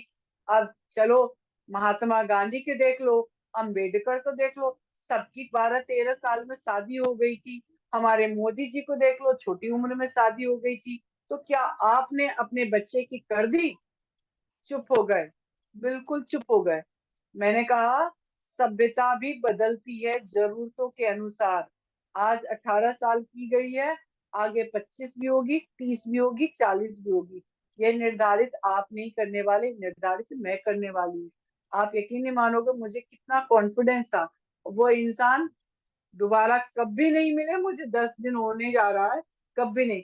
फिर मैंने उन्हें बोला, जिस प्रोफेशन में मैं हूँ, उस प्रोफेशन में उन्होंने बोला, इसमें ऐसे लोग मिलते हैं, ऐसे लोग मिलते हैं। मैंने कहा, वो लोग आपको मिलते होंगे, मेरे लिए वो लोग मिलते हैं जो सबसे उचित लोग होते हैं।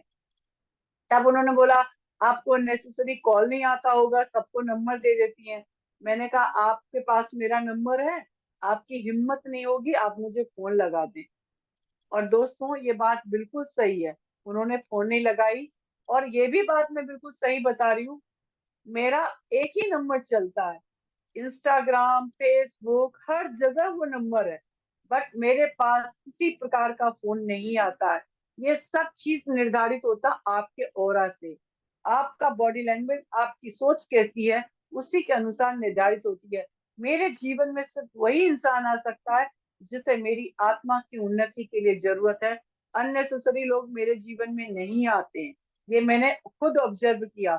आप मुझे 200-300 लोगों के बीच में भी बैठा दोगे ना, बहुत मुश्किल से कुछ लोग मेरे से बात करने की हिम्मत रखते हैं। बहुत लोग।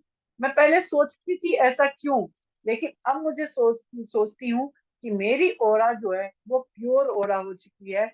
इसलिए मुझे पिरामिड की स्ट्रक्चर हमेशा याद रहता है कि जैसे जैसे पिरामिड ऊपर जाता है, क्राउड कम होता जाता है। मतलब मेरी आध्यात्मिक उन्नति, मेरी आत्मा की उन्नति, खुद से प्रेम करने की उन्नति अब आगे जा रही है। इसलिए भीड़ कम होता जाएगा। ऐसा ही पहचान यहाँ पर आपको जो लेखिका है वो बोलती हैं कि आप सारे प्रकार की मानसिकता को खत्म कर देना है। जब मानसिकता को खत्म कर देंगे तब आप अपने जीवन में बेहतर कर सकते हैं। यहाँ तक समझ में आया आप लोगों को?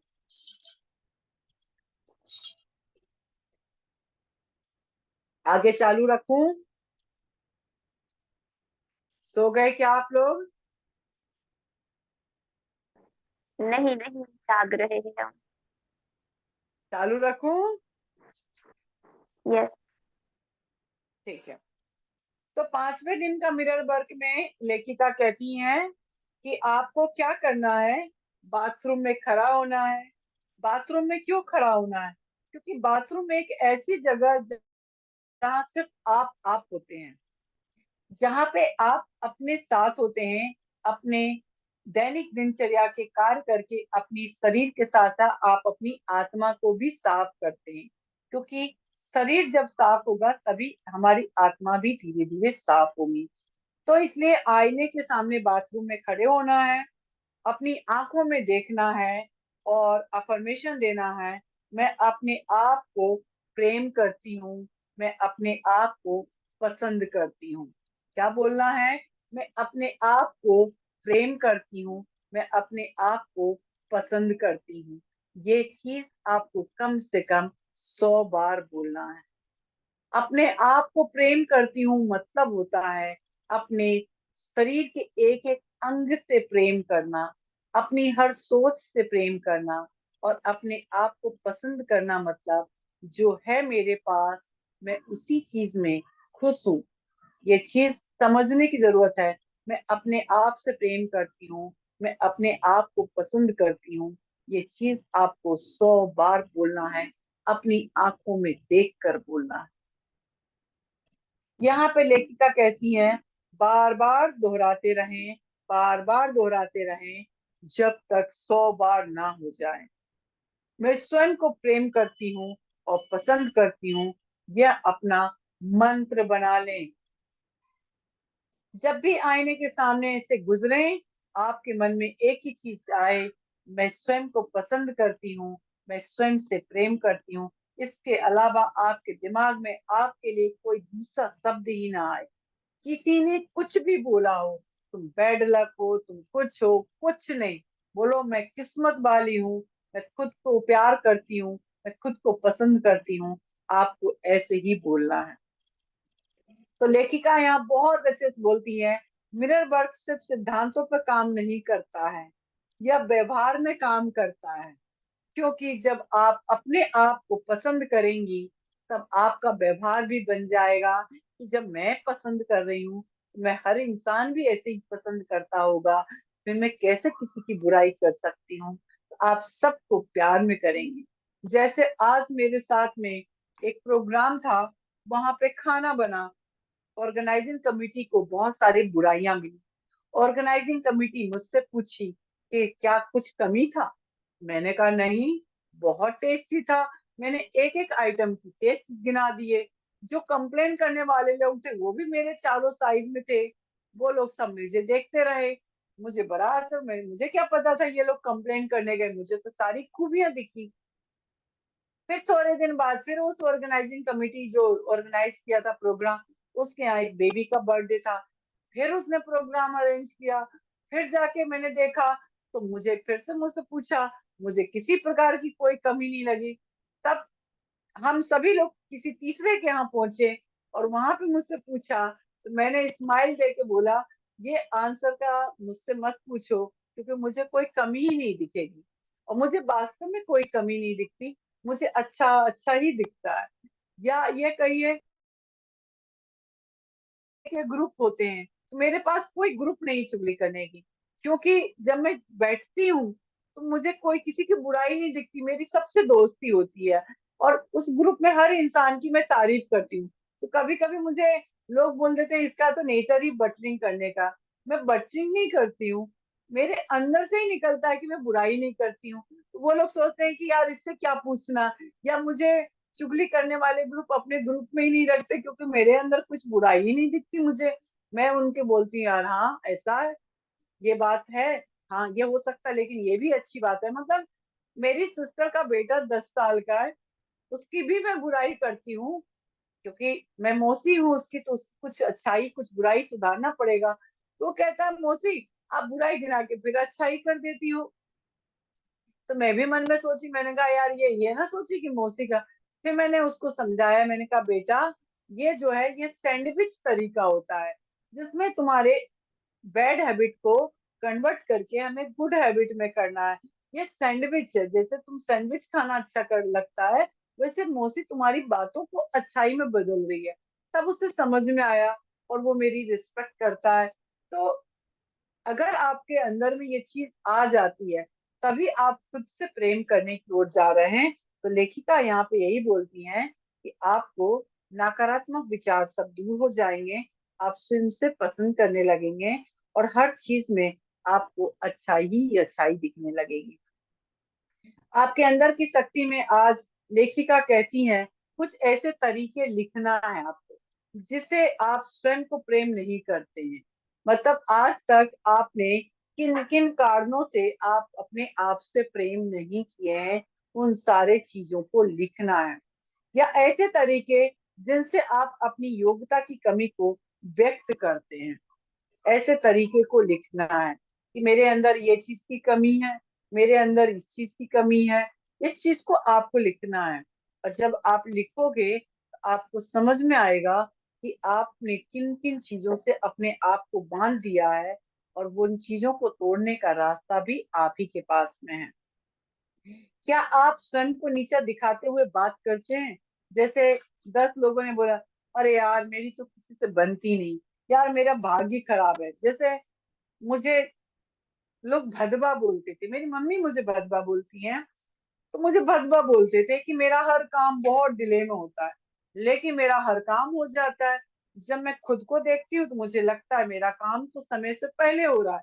जैसे आज मैं 30 32 35 साल की उम्र में रिटायरमेंट के जीवन जी रही हूँ। जब मैंने जॉब छोड़ा था मेरी उम्र 30 साल की थी, और आज मैं रिटायरमेंट के पिछले 5 साल से रिटायरमेंट के जीवन जी रही हूँ। यदि मुझे कल ड्यूटी जाना होता तो मैं अभी क्लास नहीं ले रही होती। तो मैं कितनी लकी हूँ, हर चीज मेरे जीवन में पहले हो रहा। इससे पहले मेरी सोच क्या थी, मेरा जीवन 10 साल पीछे चल रहा है, लेकिन आज मेरी सोच क्या, मेरा जीवन 10 साल आगे हो गया। जब मैं राइटर बनी, मात्र 15 दिन में किताब लिख देना कितनी बड़ी बात है, और वो भी बिना सोचे समझे, चैनलिंग के द्वारा। जो डिवाइन ने मुझे चैनलिंग किया उसके द्वारा लिख देना, ये कितनी बड़ी बात है, ईश्वर की कितनी बड़ी महिमा है। मैं इन सब चीजों को जब नोटिस करने लगी, मुझे लगता है मेरा जीवन तो ईश्वर ने एक एक चीज से लिखा है। अब मुझसे कोई कुछ बोलता है तो मैं बोलती हूँ मेरा जीवन ईश्वर ने सोने की कलम से लिखी है, इसलिए ये कीमती है।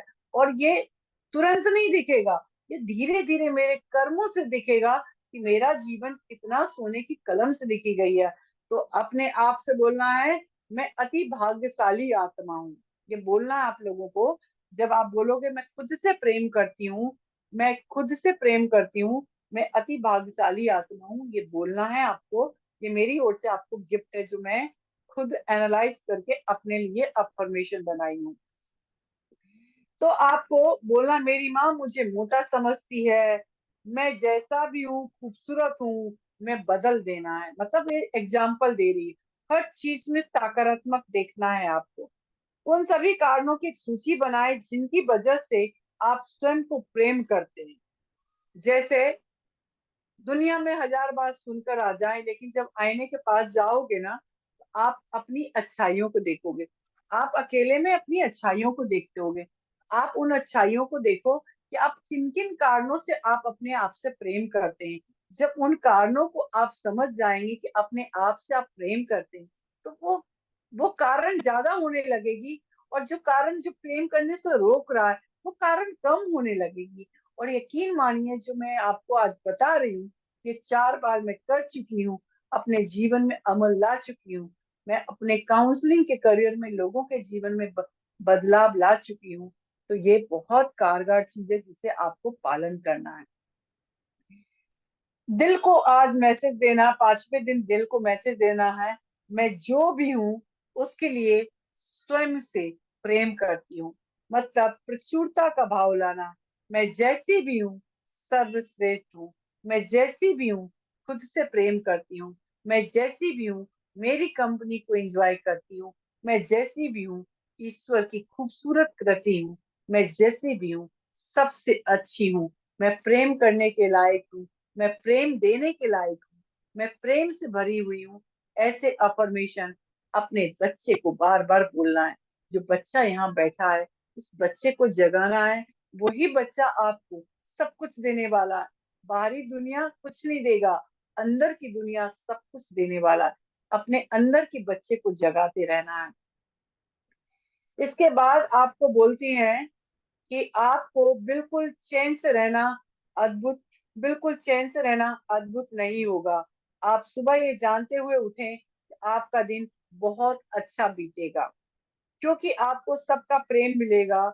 जैसे देखिए, कई बार क्या होता है दोस्तों, हम अपने आप को झूठी अफर्मेशन देने लगते हैं। जैसा बहुत सारे लॉ ऑफ अट्रैक्शन में, या किसी भी धर्म गुरुओं की संस्था में जाइए, वहाँ आपको प्रलोभन देते हैं कि आप अच्छे विचार लाइए, ये करिए वो करिए। नहीं, मैं या ये जो लेखिका है, ये आपको मना करती है। वो बोलती है आपको मन को नहीं दबाना, आपकी फीलिंग को नहीं दबाना। वो कहती है उसको स्वीकार करना है। यदि मैं बुरी हूँ तो ठीक है, मैं बुरी हूँ, लेकिन मैं उन लोगों से बेहतर हूँ जो मुझसे भी ज्यादा बुरे हैं। तो क्या किया, एक भाव से मैंने स्वीकार किया, दूसरे भाव से मैंने अपने आप का रिस्पेक्ट भी किया। वो रिस्पेक्ट मुझे बढ़ाते जाना है, तो इससे मेरे जो अभाव है वो कम होता जाएगा। तो यहाँ पर लेखिका कहती है अपने मन को मारना नहीं है, अपने आप को अंडरस्टिमेट नहीं करना। अब मान लीजिए मैं बहुत मोटी हूँ, फिर भी मैं कहूँ नहीं मैं बहुत सुंदर हूँ, मैं बहुत सुंदर हूँ। नहीं, मैं मोटी हूँ, उसके साथ साथ मैं स्वस्थ भी हूँ। तो मुझे बोलना है कि मैं स्वस्थ हूँ। हालांकि मैं मोटी हूँ, लेकिन मैं स्वस्थ भी हूँ। इसलिए मैं अपने शरीर की इस अवस्था के लिए ईश्वर को कृतज्ञ करती हूँ, रिस्पेक्ट करती हूँ। और धीरे धीरे मेरे शरीर का जो साइज है वो अपने वास्तविक अवस्था में भी वापस चला जाएगा। ये एक सकारात्मक बदलाव भी है, और साथ साथ में एक ऊर्जा का प्रभाव भी है, अपने प्रति प्रेम भी है। इसलिए हर रिश्ते को आपको बोलना है।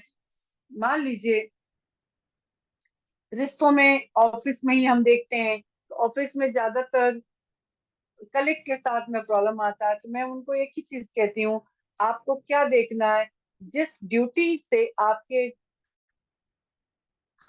वो पैसा समय पे आ रहा है, बोलते हैं हाँ, तो मैं कहती हूँ आप उस ड्यूटी के प्रति कृतज्ञ रहें, क्योंकि ड्यूटी ने आपको बनाया, ना कि ऑर्गेनाइजेशन है। इसलिए स्टीव जॉब भी बोलते थे कि आप अपने काम से प्यार करो, ना कि ऑर्गेनाइजेशन से। स्टीव जॉब के खुद का ऑर्गेनाइजेशन ने उनका बॉयकॉट किया, और उन्होंने नया ऑर्गेनाइजेशन खुद का बनाया और फिर से उसको मर्ज करवाया। वो इसलिए हो पाया क्योंकि खुद से काम से प्रेम किया था उन्होंने, अपने काम से प्रेम किया। ऐसे हर क्षेत्र में, यदि आपको कोई रिलेशनशिप इशू भी आती है, उसको भी आप बदल सकते हो। इतना प्यार में इतना जादू है। क्योंकि अगर मेरी पति से लड़ाई हो रही है, तो लड़ाई जब हो रही है जब वो जिंदा है।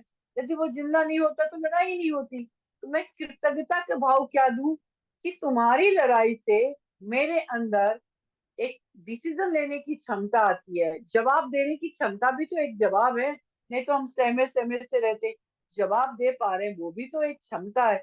वो तुम्हारी लड़ाई करने की प्रवृत्ति के कारण मेरे अंदर भी डिसीजन लेने की क्षमता आती है, मैं भी तुम्हें कुछ जवाब दे पा रही हूँ, उसके लिए धन्यवाद। उसको धन्यवाद करो। बोलो तुमने मेरे शब्दों का चयन करने में मदद करवाया, उसको धन्यवाद दो। और उल्टा जब वो लड़ाई करे तो उनसे बोलो आई लव यू, तुम्हारी लड़ाई से मुझे शब्द मिलने लगे। आई लव यू, तुम्हारी लड़ाई से मुझे ताकत आई, तुम्हारी लड़ाई से मेरे अंदर की दुर्गा रूप बाहर आ गई। ऐसे उनको धन्यवाद दो। फिर देखो वो इंसान सोचेगा यार मैं इसको इतना गाली दे रहा हूँ, इतना कुछ दे रहा, फिर भी ये धन्यवाद दे रहा, फिर भी मेरा इंसल्ट को ये प्यार से ले रहा, तो कैसे नहीं बदलेगा वो इंसान। हर चीज में जादू है। मुझे तो आज कोई भी कुछ बोलता है तो मैं ऐसे ही बोलती हूँ धन्यवाद धन्यवाद। तो मुझे मेरा काम तो मेरी अपनी आप होता है। तो दोस्तों ये था आज आपका चैप्टर, जिसमें आपको अपने लिए अफर्मेशन बोलना है, खुद से प्यार करना है, अपने हृदय को आभार भाव से भरना है। और फिर हम कल मिलते हैं। तो यहाँ पर उन्होंने बोला है, मैं स्वयं को जो सबसे बड़ा उपहार दे सकती हूँ वो है बिना शर्त का खुद से प्यार करना। मैं जैसी हूँ उसी रूप में खुद को स्वीकार करती हूँ, जो प्रेम करने के लिए अपने हर प्रकार के उत्तम होने का इंतजार नहीं करता है। कोई भी इंसान इस दुनिया में उत्तम नहीं है। एक स्टोरी आपने बार बार सुनी होगी, एक कौवा बत्तख को देखता है, फिर बत्तख तोता को देखता है, तोता मोर को देखता है, ऐसे चेन चलती रहती है। फिर मोर कहता है यार मेरा पैर तो इतना गंदा है, उसका पैर देखो कितना अच्छा है। ऐसे करके रिवर्स जाता है। मतलब किसी को भी भगवान ने पूरा नहीं बनाया है। आपके लिए जो सबसे उचित था वही भगवान ने आपको दिया है। तो मैं आज आपके लिए ईश्वरीय प्रेम भेज रही हूँ। किसी को कुछ पूछना हो तो आप पूछ सकते हैं मुझसे।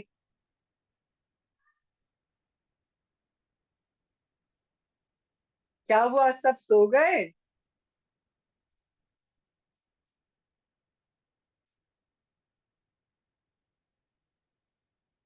जाग रहे हैं हम बहुत सुंदर। तो कैसा लगा, क्या हुआ, क्या महसूस किया? बाकी लोग बहुत आज अच्छा लगा। बाकी में सो रहे हैं मुझे लग रहा है।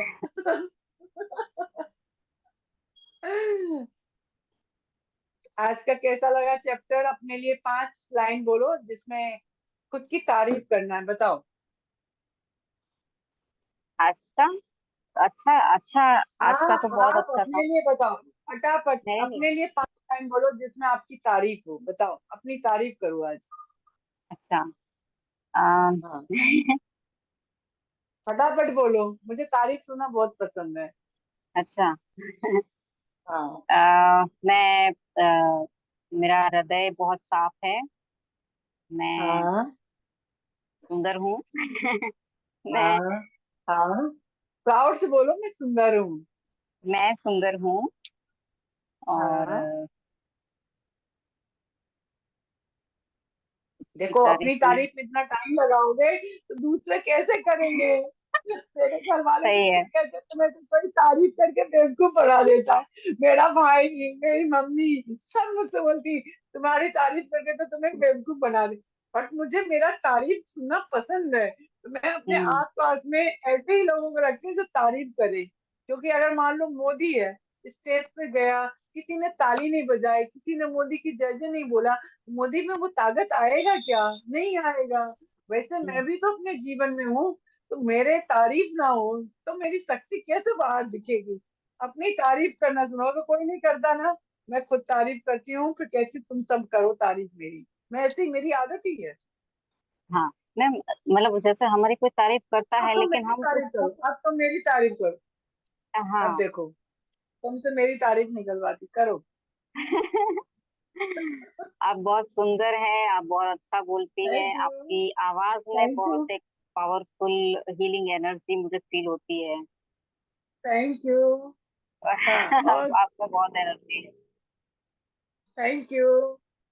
हाँ, और और आप पूरी पहचानी बस। पूरी प्यार से भरी हुई है। तो आपको देख के हमें भी थैंक यू। मतलब इंकरेज होता है कि यार आपके जैसा बनना है हमें भी। थैंक ऐसा यू। थैंक ऐसा यू। फील थैंक होता यू। है। हाँ, अब देखो प्यार की ऊर्जा कैसे आया, कितना फ्रीक्वेंसी से आपने मेरे लिए बोला ना। हम्म। मतलब समझ गए मैं क्या समझाना चाह रही हूँ इस एग्जाम्पल से? आप अपने लिए जब बोल रही थी, आप हेजिटेटेड हो रही थी, आप सोच राइट। रही थी, लेकिन जब आप खुद से भर जाएंगी प्यार से, तब आप अपने लिए बोलोगी, और फिर दूसरों के लिए तो आप बोलोगे ही बोलोगे। मतलब जब हम दूसरों में अच्छाई देख रहे हैं, अपने में नहीं देख पा रहे हैं, मतलब हम अभाव भाव में चल रहे हैं। राइट। मतलब जैसे अगर कोई, आपकी आवाज नहीं आ रही।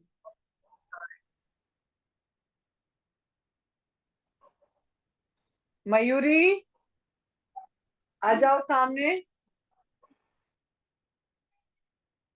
हाँ जी, बोलिए। हाँ बताओ, 5 तारीफ करो अपनी फटाफट। मैं दुनिया की सबसे खूबसूरत लड़की हूँ, वर्ल्ड मोस्ट ब्यूटीफुल गर्ल। मैं हाँ। ईश्वर की सबसे प्रीशियस कलाकृति हूँ। ईश्वर ने मुझे सब कुछ हम्म। दिया, अच्छा घर, अच्छी फैमिली, इसलिए मैं बहुत लकी हूँ।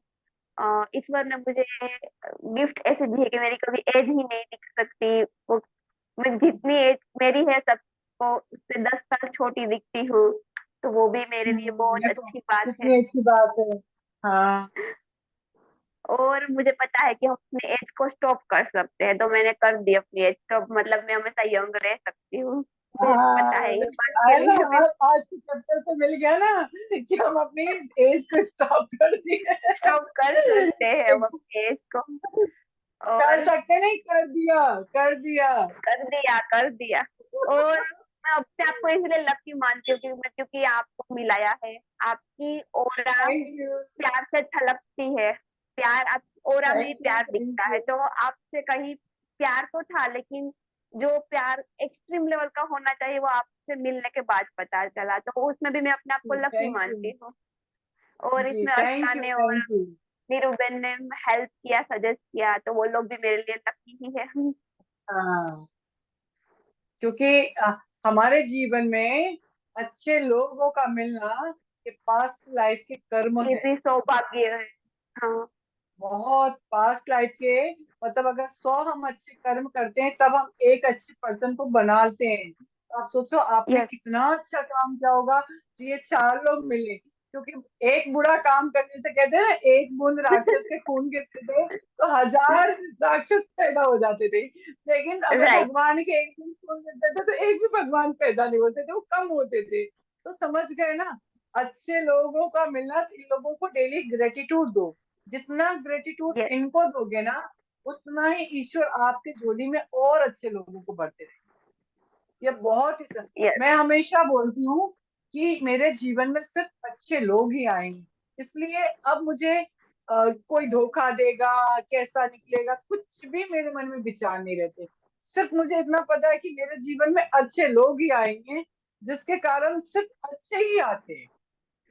और हम्म। मैंने अपने आप को इसी ओरा से बांध लिया है। तो मैं बिल्कुल विफिक्र हो गई, क्योंकि मेरे जीवन में अच्छा ही होने वाला है। हम्म। और आपको देख के ऐसा नहीं लगता कि आप सिंगल हो, मतलब आप खुद में फुलफिल हो, सेटिस्फाई हो, मतलब आप एक हाँ होते मैं हुए दो इंसान की तरह जिंदगी जीते हो। तो आपने बोला ना कि अभी शादी नहीं हुई, तब मुझे पता चला, मुझे तो लगा कि आप मैरिड हो।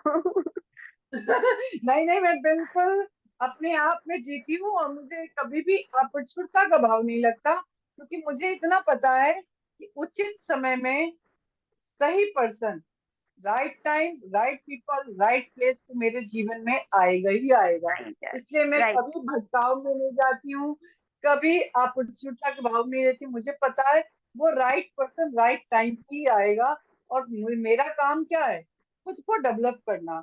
हो सकता है वो मुझे समय दे रहा हो कि मैं अपने मैक्सिमम अपनी अच्छाइयों को इस दुनिया में ले आऊं। हो सकता है मुझे समय दे रहा है कि तुम प्रेम से भरो, क्योंकि वो जितना प्यार मुझे देने आ रहा है, उतना प्यार के लायक मेरा शरीर भी तो बनना चाहिए, उतने प्यार के लायक मुझे भी तो बनना चाहिए। तो मैं उसको इस भाव से देखती हूँ कि वो मुझे तैयार कर रहा है, मैं उसका प्यार को ले सकूं अपने जीवन में। तो ये कितनी अद्भुत है कि मेरे अंदर वो चीज की फीलिंग है, वो उसको मैं महसूस करती हूँ। और क्या चाहिए लाइफ में। कुछ नहीं। और ये बात भी लगती है ना कि हम जिस भी जर्नी में है स्पिरिचुअलिटी में, हमें खुद को आई लव यू कहना सीखा। कोई भी धर्म ये नहीं सिखाता कि तुम खुद को प्यार करो, लेकिन यहाँ हमें ये सीखने को मिला है, इसलिए हम और भी लकी है कि हमें इतनी अच्छी, हर धर्म अच्छे है लेकिन हमें जो ऊपर सबसे टॉप के लेवल का है ज्ञान वही मिला, तो हम इसलिए भी लकी है। देखो धर्म में क्या होता है, जैसे मान लो मेरे हाँ विचार 100 लोगों को मिल गए, अच्छे लगे, 100 से 200, 200 से 400, 400 से 1000, तो मैं एक धर्म बन गई। ठीक है, हाँ मेरी थिंकिंग एक धर्म बन गया। तो ये एक साइकोलॉजी और कुछ नहीं। लेकिन मेरा बॉडी, इस बॉडी को समझना, इस बॉडी की चीजों को मानना और मेरे सूक्ष्म शरीर को डेवलप करना, ये एक विज्ञान है। उस विज्ञान को जब समझ जाएंगे तो हमारे सराउंडिंग में, क्योंकि बाकी सभी चीज ऊर्जा है, ऊर्जा में ही काम होता है। जब ऊर्जा विज्ञान है, एक एटम है, तो हम जब इसको बारीकी से समझेंगे तब हमें समझ में आएगा धर्म तो मुझ में ही है। हर चीज मुझ में है, आत्मा भी मुझ में है, परमात्मा भी मुझ में है, हर चीज मुझ में ही है।